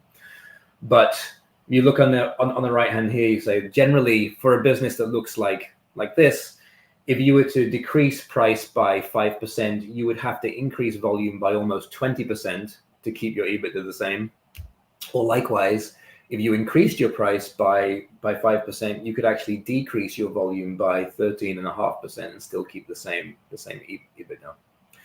So it's not to say don't care about those other levers, but price is incredibly important, and honestly, it's often the one that gets compromised. So it makes a big difference if you actually focus on it. Now, I think Santi did a great job teeing up right at the beginning of this. Right, it's not just about price level. We do tend to go straight there for obvious reasons. We all think about pricing as price level, but there's a lot that goes into pricing. It really starts off with how you set yourself up and what you're trying to achieve and your value proposition and so forth. It goes into the structural components, so thinking about how you give options and how you scale price. Then it gets into the price levels that you actually set. And then it goes beyond that, right? And thinks about, given that we have these price levels, do we actually go out and get them when we go into the market, or do we just discount them all away? So how do we think about all those areas? We are not going to have time to go through absolutely everything today within this short session. So we're just going to focus on a few areas. All of these yellow cells in here are things that we're going to touch upon as we go through this. So we're going to try and give you some good lessons to follow across some of those most important areas. All right, unless there are any questions to go straight into, I'll go straight into the first topic. That would be fantastic. All right. Let's talk about bundling first. So bundling, this is a term that we haven't really used up until now. We'll say firstly that there's another word that we closely associate this. It's packaging, right? And bundling and packaging, for all intents and purposes, are pretty synonymous, I would say. I think packaging is generally done from a perspective of, we've got all these things that we could offer, let's break them down into smaller packages that we can sell. Whereas bundling is now saying, we've got all these different things that we can sell, let's bundle them together into groups and sell them as this bundle. So for your context, agencies watching this, right, you'd really be thinking about selling groups of your services. So things like copywriting, content, population, SEO, social media, etc., bundling all of those into a package or a group of different packages, which you can then sell.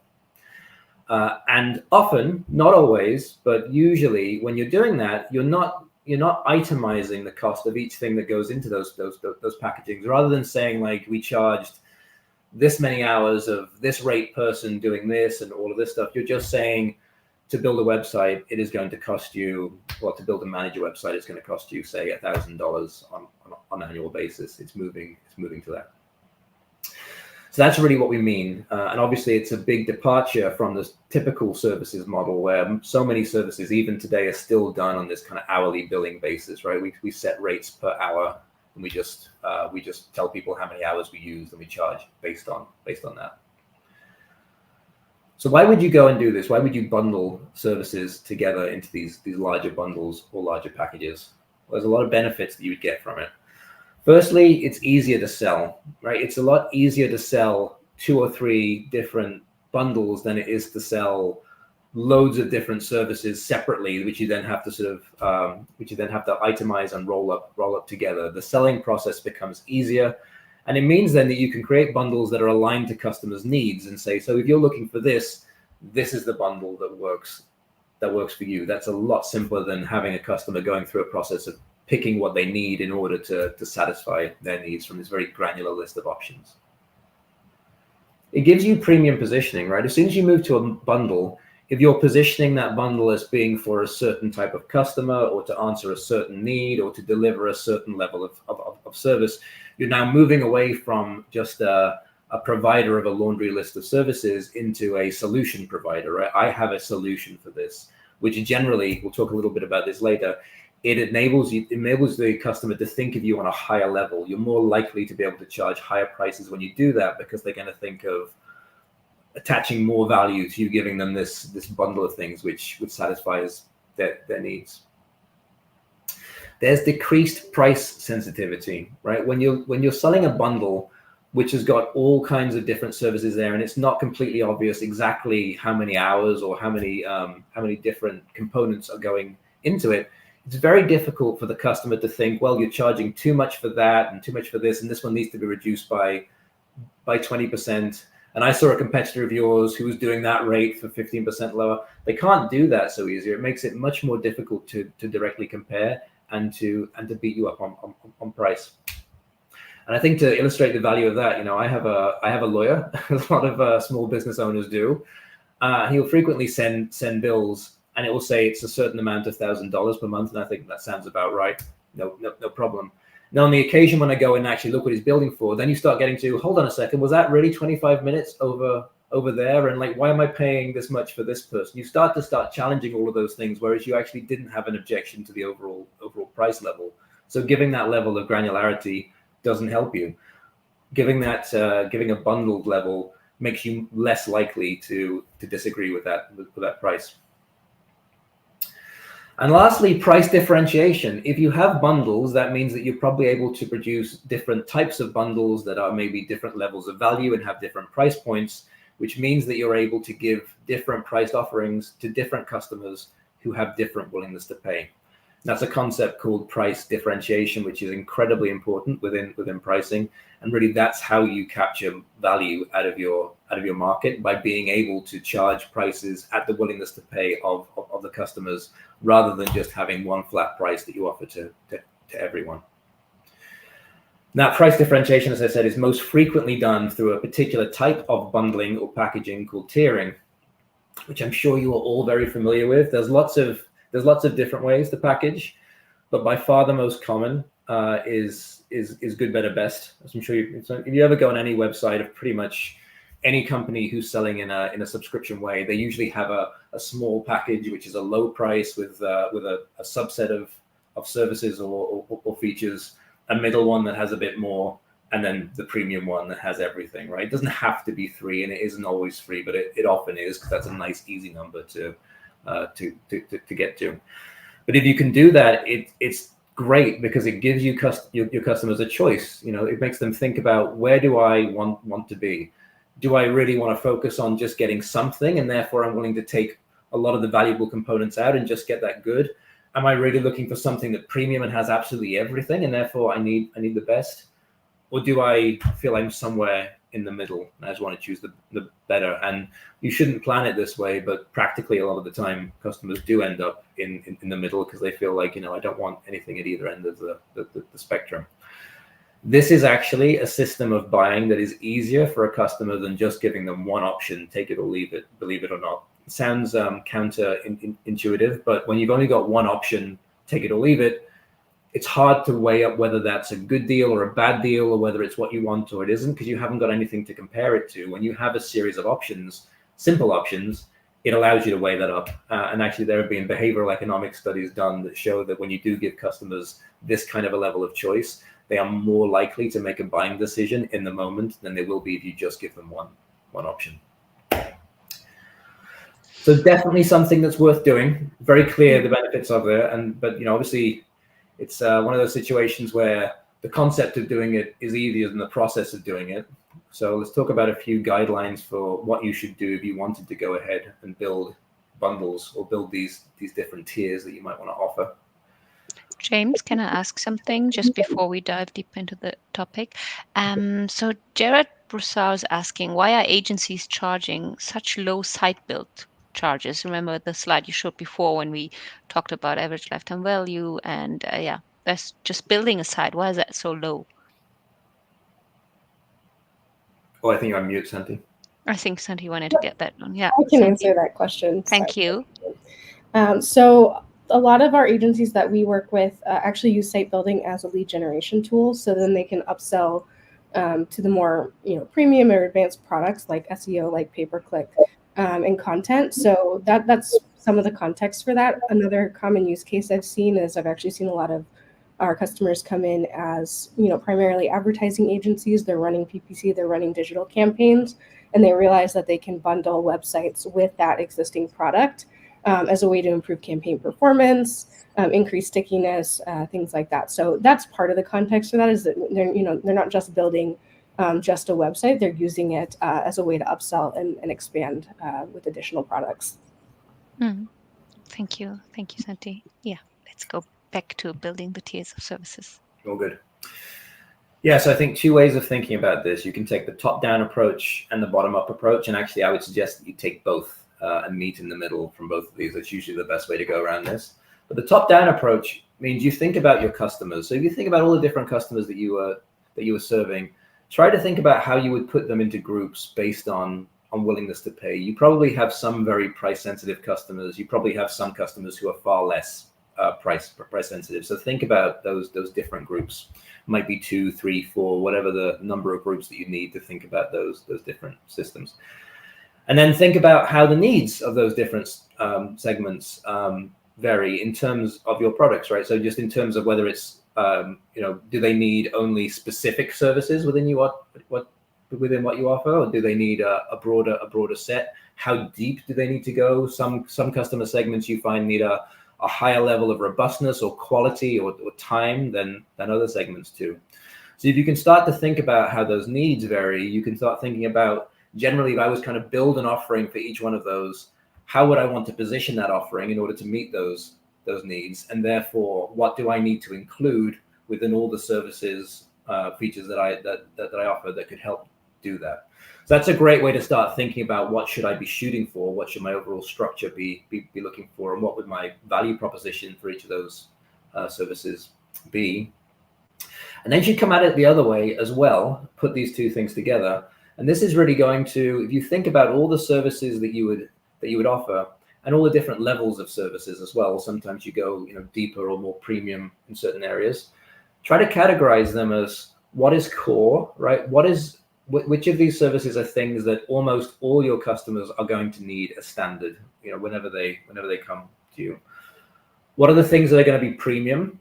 And these would be services which a lot of customers will value it and also be willing to pay extra to get it, right? So this would be something that if you did have a higher price tier for this, that there'd be a good portion, think like, a third or up of your customers who might be interested in paying extra in order to get that because it is so valuable.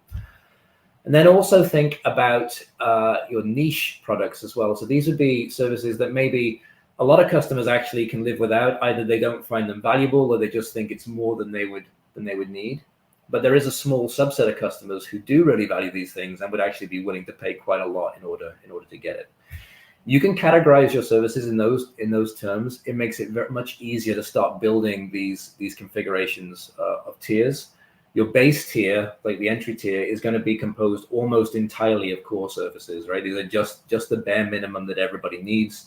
You might toss a premium feature in there just to make it special and individually yours, but it would generally be core.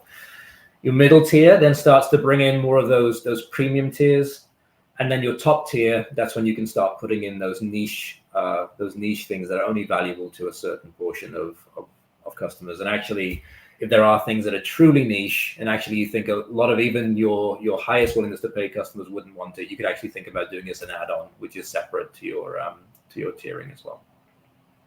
But looking at it in those two different ways together, combining and meeting in the middle, really good way to get into options that make sense and will ultimately drive your selling process and help you price differentiate across your customer base as well. Okay, Pinar, that is all we were going to cover on bundling. So happy to take any questions on bundling if there are any, or we can skip on to price levels. Yeah, no, there's some questions. I hope they fit in here, but I would like to ask them to either Santi or you, James. So Samir is asking, what about customers who insist on not paying upfront but promise more business? So kind of you can use me as a referral type of approach. Yeah, that's that's a difficult one, right? I mean, I think you can do that contractually, honestly, and I have done that before, right? Look, I'm a professional services provider as well, and sometimes we have customers who say, look, we're going to give you a certain amount of volume, or we're going to refer other people to you, and I'm going, make them put their money where their mouth is. Say, look, I'm going to give you this discount on the basis that you're going to do this. If you have not done this within X time frame, then I'm going to charge you for the extra bit that I discounted you. So making it very clear what that is. Yeah. And if the person's really intending to do that, then it shouldn't be an issue, right? They'll just be holding them to task through the contract. Yeah, totally. I think that's a good point to give it a kind of a deadline for it, and then they also have to deliver that promise, right? And so another follow-up question from Samir again, what about customers who want to migrate from existing plans to tiered services? Yeah, this is, honestly, the field of subscription migration is a whole other area to explore, honestly. I would say usually when you're migrating customers over, you want to get them over to a subscription plan where they have to start paying something more.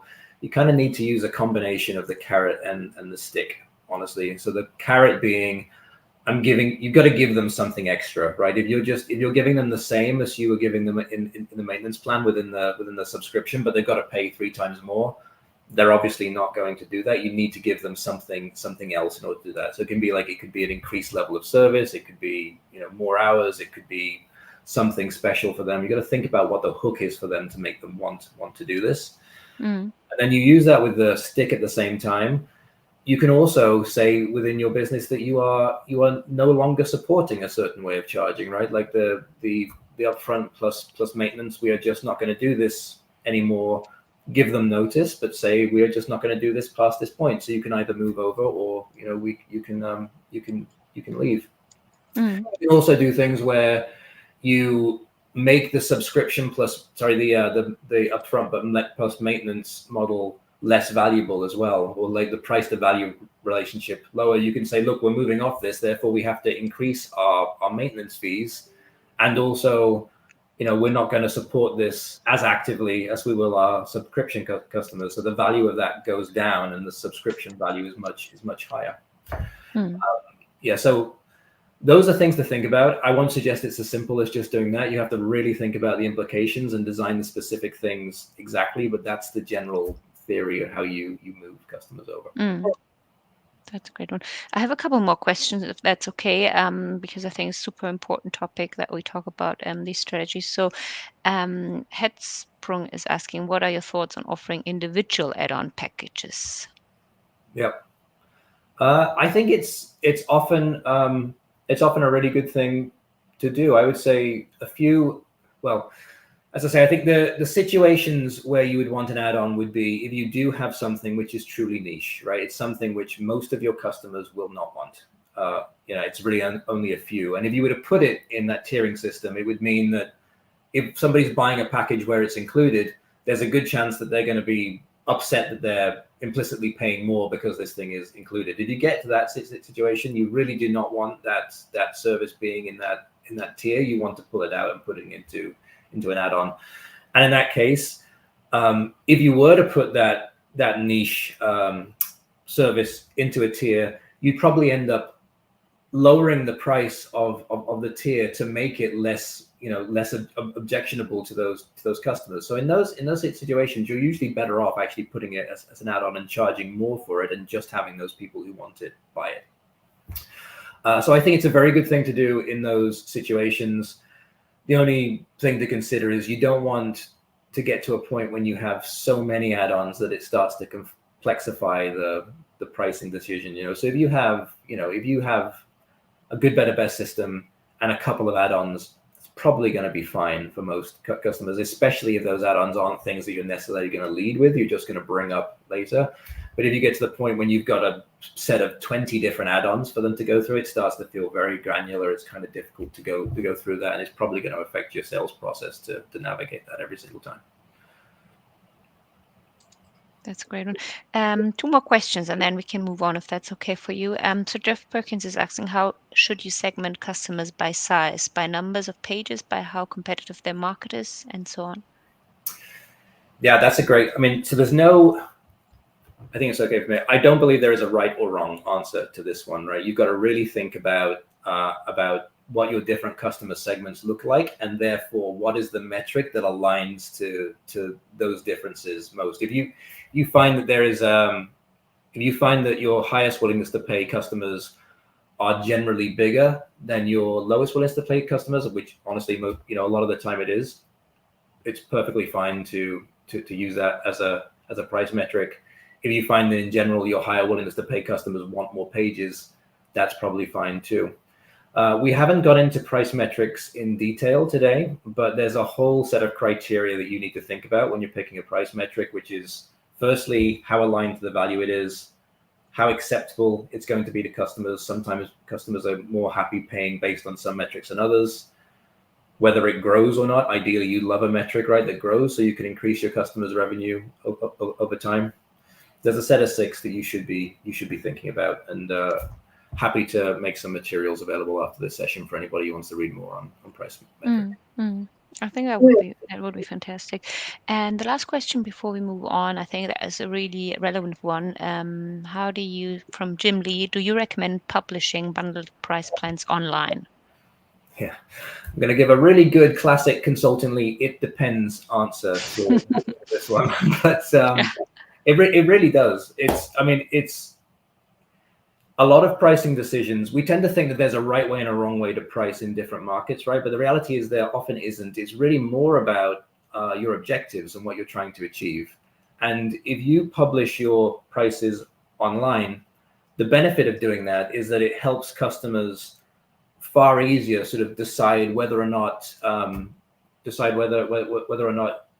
your prices are reasonable for them, and therefore whether they want to reach out and get in contact with you. So ultimately, like, it's going to improve your sales velocity, right? You're going to get probably more conversations, and the conversations you do have, you've already kind of figured out the willingness to pay is there, so it makes it easier. The downside of publishing your prices online is that, one, it makes it easier for your competitors to see what your prices are and for them to price against you, right? To price cheaper. If that is a thing that you are struggling with, that could be a problem. And also, if your objectives are less about increasing sales volume and more about increasing your revenues or your profits, you're actually disincentivized from putting your prices up there, because really you'd like to speak to a customer, try to figure out what their willingness to pay is, and then price at a level which is their willingness to pay. If you just priced your packages out there, chances are you may have completely underestimated how much they'd be willing to pay, and you end up under monetizing that deal. So yeah, so it's really all comes down to what you're trying to achieve, and then making that decision based on those objectives.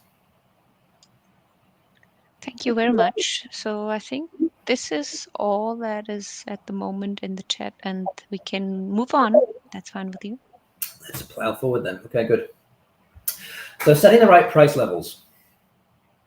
So firstly, I'm sure that there's a concept that most of the people on this session have heard of called willingness to pay, which is a really important principle within pricing.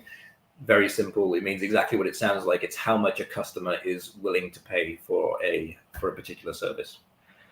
However, I would suggest to all of you that service companies usually don't end up thinking about willingness to pay too much when they set their prices. They really tend to start with costs, because service businesses have really high costs, and they say, look, I need to make sure that my costs are covered. Therefore, I'm going to start with costs, and I'm going to put something on top of it, and that's how much I'll charge.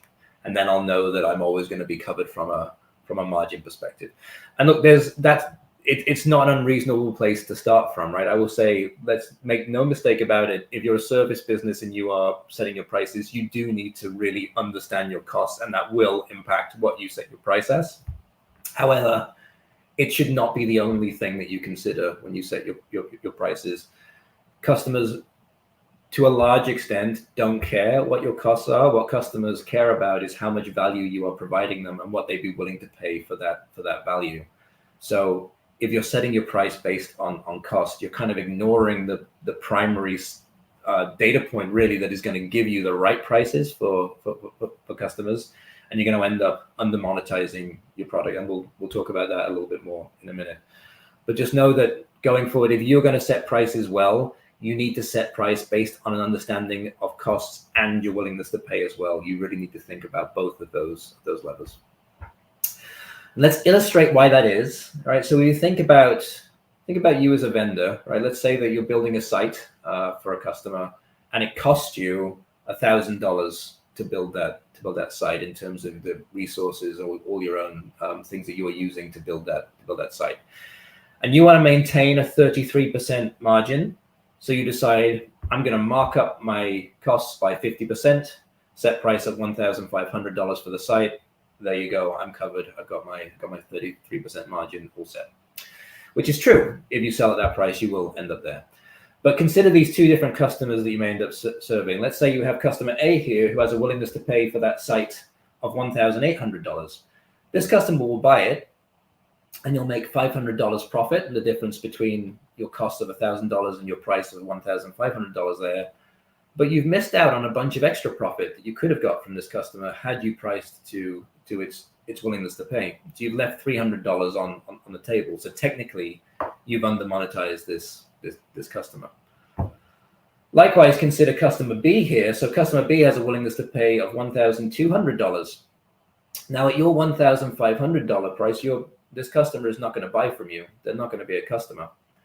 Now, they didn't clear your profit target, but if you had sold to them for their willingness to pay of $1,200, you would have made $200 profit. So really, if your objective is just to maximize profit, that would still be a good deal to have, and you've lost that. So just looking at these two deals, really, if you were doing a cost plus approach, you would have made $500 worth of profit. And if you'd done more of a willingness to pay based approach, you would have made $1,000 of profit. So I know this is a very simplified example, but please trust me, it plays out in the real life. If you're just taking this kind of flat cost plus approach, you are always going to under monetize your market. You're going to get less than you should do from customers who would pay more, and you're going to miss out on business that you could have otherwise gotten profitably because you were being too rigid with your prices there. That said, cost is still important to consider, right? There's one customer C, say, that is not shown on here. Let's say their willingness to pay was $800.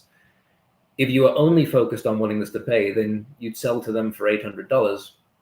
But that's, of course, that's under your cost. So you'd be getting a negative margin in that place. So in that case, you're better off not selling to that customer. So you've got to think about both of them. But willingness to pay, I think, is the one that we don't think about. So it's the one that we really need to turn our attention to. So willingness to pay, it's a fuzzy concept, right? It's difficult to get to willingness to pay. It's very difficult to just look at a customer and know what their willingness to pay is. We have to work it out. And I would say what makes it even more complexifying is that customer willingness to pay doesn't stay the same over time. It can change. And also your customer's willingness to pay for the same thing might be different. You know, you think about even something as simple as a cup of coffee, you've probably got some customers who'd be only willing to pay like $1.50 for it, and others who'd be willing to pay close to $10. So it's tough. And it's because it's dependent on a lot of different factors that we need to understand if we really want to try to get to willingness to pay. The first one, perhaps the most obvious, is perceived value. If customers see more value in your product, they will pay more for it. And some of that just comes from what the actual value of the product is, what the quality is, what the robustness is. If there's some kind of quantity of something you're giving, how much is it there? But note that I picked the word perceived and not actual. Actual value informs perceived value, but sometimes customers don't see all the value that's there because we didn't communicate it. We didn't tell them it was there in the right way. We didn't quantify it. We didn't position ourselves to show that we have that kind of value. So you can have a lot of value in reality, but it may not get seen by the customer, and therefore they may not be willing to pay for it.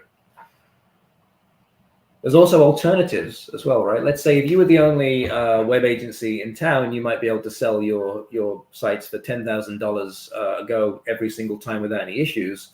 But then if another competitor comes in and starts selling sites for $2,000, even if they're nowhere near the quality of yours, just the fact that they're there and the fact that there's now an alternative price point there is going to affect what is seen as the reasonable price to value relationship within the market.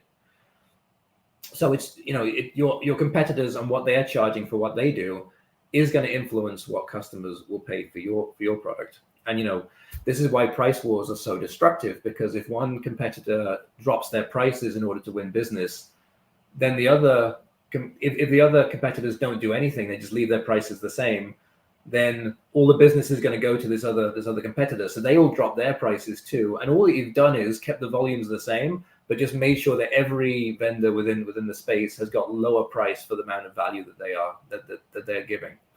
So really important, you know, you've really got to consider these dynamics, and you do need to look at what other competitors are charging for their services. You just need to think about the value that they're providing as well, so that you don't end up just trying to match them. Expectations make a role as well. I think we tend to think that in the B2B space, everybody's very logical and sort of robotic, but the reality is, you know, they're probably a bit more logical than consumers are, but there's still a lot of emotions that comes into buying decisions. And frankly, if your customers, for whatever reason, don't think that your pricing is fair, you know, they won't necessarily pay for it. I wrote an article recently about a company called Canva, which I'm sure many of you guys have used. It's a graphic design package. And they've just raised their prices for one of their packages by 300%, because they were always this like very budget package, right? So they were always really, really low price.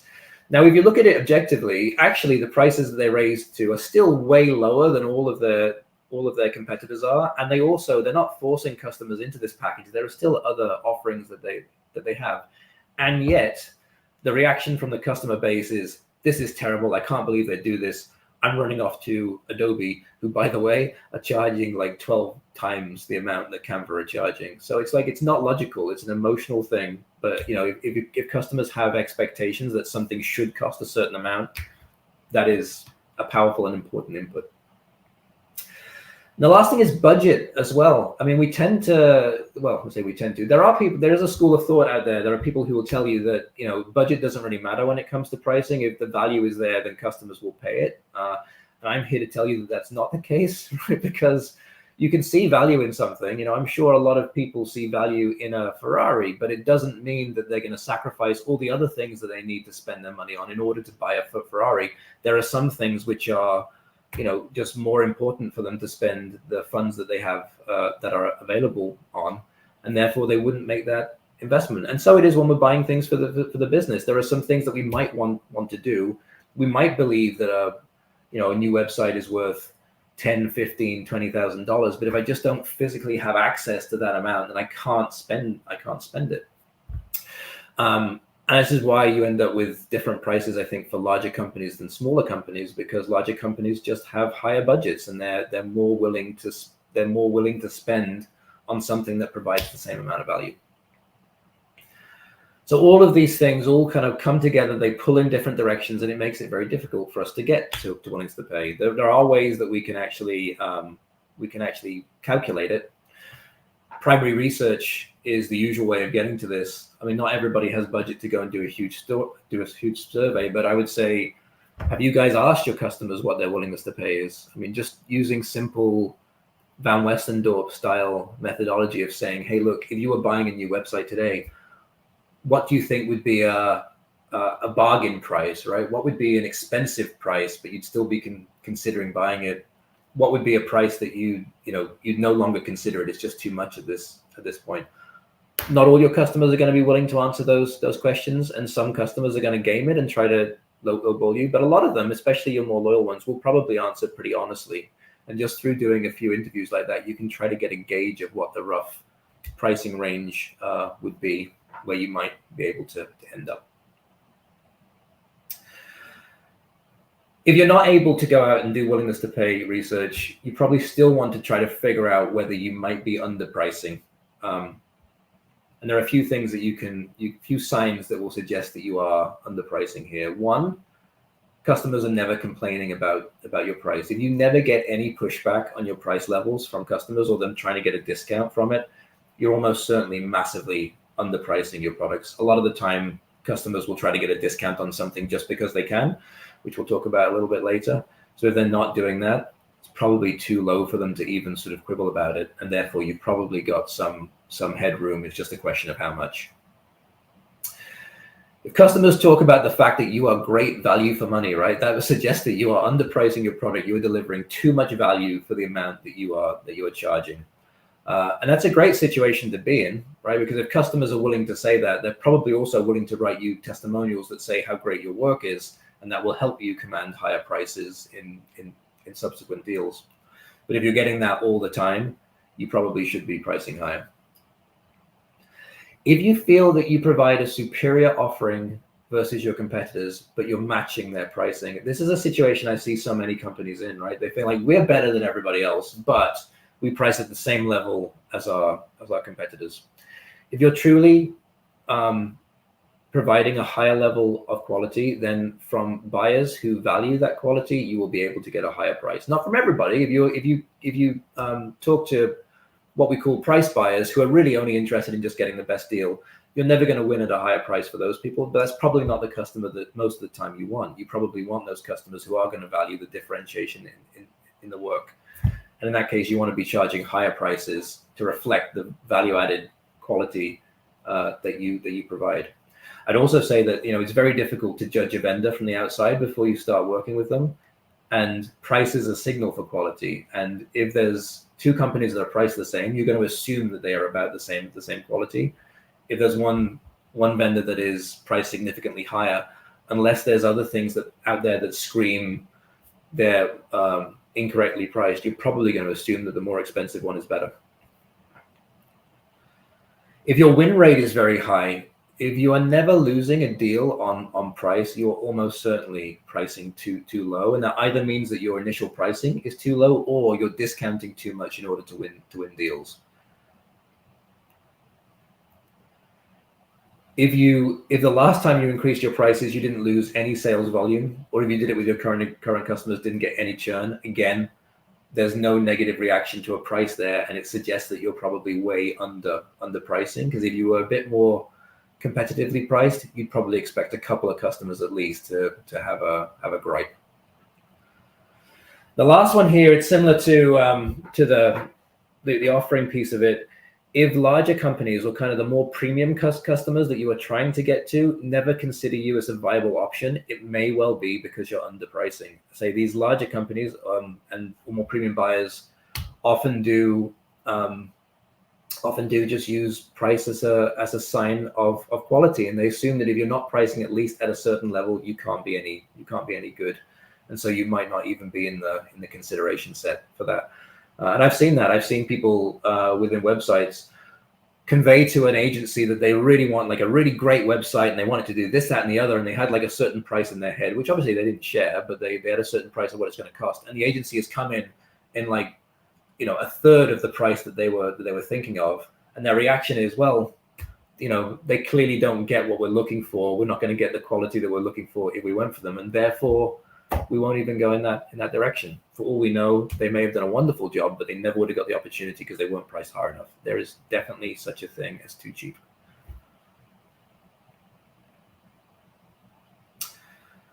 So what are some things that you can do to try to win at higher prices? Well, there's probably a lot of things that we could talk about here. I'll give you 3 things to grab onto. Firstly, focusing on value, right? So that obviously means in terms of the actual offering that you have, try to be as valuable as possible, try to be different, try to be differentiated versus your competitors.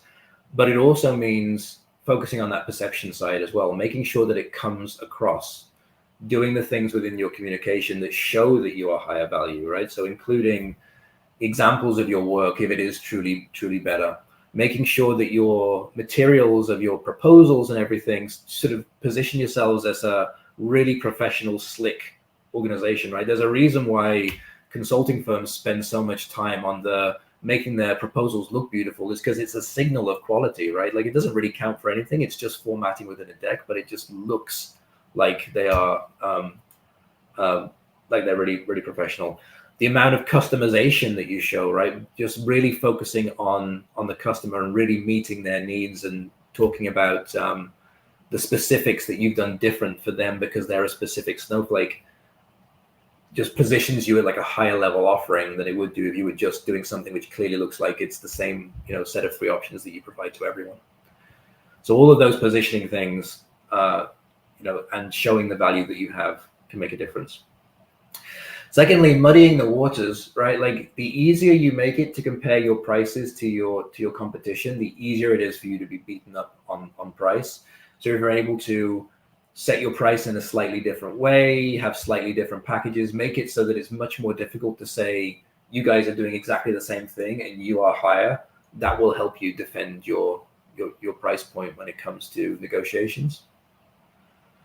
And lastly, being willing to lose on price. As I say, if you want to charge higher prices and you want to sell more to customers who have a higher willingness to pay, you have to be willing to lose some deals on price. You have to accept that there are going to be some customers who are only interested in the lowest price that they can get, and they are not going to buy from you, most likely. If you take the mentality of like, we're never going to lose a deal on price, practically it is going to be very difficult for you to raise your prices on average, because you're always going to start moving down at the slightest sign of resistance. All right, this was all I wanted to talk about on price levels, Pina. We got some stuff on discounting at the end, but happy to take some questions on price levels if there are any. I think we're fine with the price leveling because Duda already answered some questions while you were presenting. So I think we're fine to go into discounting, and then we can take on more questions. Sounds good. Okay. So preventing discounting. Let's talk about this. So I think the first point here is to make the point that not all discounting is bad. I think in the pricing world, the word discounting is almost a dirty word. It's like something that we all feel that we shouldn't be doing. It's terrible. Discounting is the source of all evil. We're leaking value through discounting. And sometimes that's true, but not all the time. And I think it's really important to put it in context and think about when it's good, or when it's okay, and when it's not okay. And I will maintain that discounting itself is not the enemy. I'd actually think that discounting is a really useful tool within sales, right? So firstly, it can help within price differentiation. For example, you might say that, for a set of customers, I'm willing to price, like I love to price my sites at, making it up, $6,000, but I might be willing to go down to $4,000 in certain circumstances if the customer just hasn't got a high enough willingness to pay. But you might not have a price structure that allows you to price differentiate based on that, right? It may not be clear like which customer is going to end up in which place. It's not some kind of identifiable thing that you can see from the outside. Therefore, you can't say your value on metric X is this, therefore this is your price level. You might be able to, you might not. If you can't do it, then being able to discount, starting at a high price and then just discounting in order to get to that lower willingness to pay customer is a really helpful way of doing it. But you're doing it in a structured, thoughtful way, not just discounting in order to win the deal, and that's key. It also helps in situations which I see all the time, when I often see customers have an attitude which means they're like, I'm waiting for this quote from my vendor. I don't know what they're going to charge me, but I do know that whatever it is, I'm going to immediately ask for 20% off. Right? And it's not because they're thinking about a particular price point in their head. They just want a deal. Whatever the price they feel like the vendor is charging them, they feel they should pay something less than that. And if you don't discount, then maybe you'll be able to get the customer over the line, but maybe they won't. Maybe it's really important to them to get that, to feel that they have that discount. And if you don't give it to them and somebody else does, they might move ahead with that other vendor. It's not about the price level it ends up at. It's just about what discount they were seen to get. So ideally, I would suggest you should plan for discounting. You should plan for a certain amount of discounting that is going to happen. And it means that instead of saying I'm going to set my prices at the level that I think I should be charging customers, and anything from there is value leakage, set your prices based on the amount that you would like customers to end up paying, and then back out a discount from it, right? So if I say that, like, I think the willingness to pay of customers is $150, but I know that all my customers are going to ask for a 25% discount, then I would set my list price at $200, and then I know that with the 25% discount, I'm going to get down to $150. So at that point, if that happens, if I set my list price at 200, I end up selling at 150, I haven't lost any value because I knew that I was trying to get to $150, and that's absolutely fine. You built it in then. You're no longer leaking value. However, discounting is destructive and is bad when it's unnecessary, right? And this is really what people are talking about when they say that discounting is bad. It's like it's not the act of discounting in itself. It is discounting more than you need to do in order to win a deal. And that happens all the time for quite clear reasons. And I think probably one of the biggest reasons that happens, and this is a fact, I have lots of stuff we can use to back this up. Won't get into it today, but salespeople will tend to discount as much as they are able to, right? And say, without getting into details, basically salespeople operate on the expected payout that they're going to get within any deal. A lot of the times we incentivize salespeople based on a certain flat commission off the revenue that they bring in. So if a salesperson raises their price level by 10%, they get 10% more commission if they win. But most of the time, if they raise their price by 10%, their perception of the chance of them winning that deal drops off a cliff, right? So their expected payout at any price level is always going to be lowest at the lowest price. Sorry, they're always going to be highest at the lowest price levels. So they're always going to be incentivized to discount as much as they're able to. And you can see this in patterns within discounts, right? If you look at the frequency of discounting at different percentages, you tend to see that you get massive peaks at the thresholds that like a sales rep is able to discount to. And then at the discount level that a manager can approve to, they just drop straight to the maximum levels that they can always offer. So it makes sense why it happens. And there are things that you can do to try to limit that, right? And there's 3 levers that we think about within Monovate to prevent that. The first one is rules. So this is the stick, right? This is stopping sales reps being able to discount more than you would want them to. The most obvious form of this is setting those thresholds. As I say, give them a limit that they can set discount based on. But you can also get more strategic with this, right? And think about maybe there are situations that will command a certain amount of discount. Like if you sign up for a 2-year deal, you get a 4% discount. And then if you give me 2 testimonials, that's an extra 2%. So if you build that kind of quite rigid structure around that, then it's less of a case of like just giving them as much as they need, and they have to pick the qualifying situations and add up the discount that they would get from it. That can be very helpful. Even better, but the same line of thinking is thinking about give gets, which are the same kind of idea, but it's really more value trades than it is discounting straight off, because you're saying, what can you give me of value that will allow me to give you a slightly lower price point. Multi-year discounts are an example of that, because you're getting reduction in churn through them signing up for those extra years, giving testimonials, giving references, introductions, etc. All these things that might actually give some value for you are a better reason to give a price discount than just discounting because the customer wants a discount. So rules kind of swallows up all of those different areas. Then there's incentives, which is the idea that you give sales reps skin in the game to push for lower discounts or to push for higher prices. So this really means kind of giving them disproportionately higher incentives at higher price levels. Because as we've talked about, a little bit of price makes a massive difference to our EBITDA.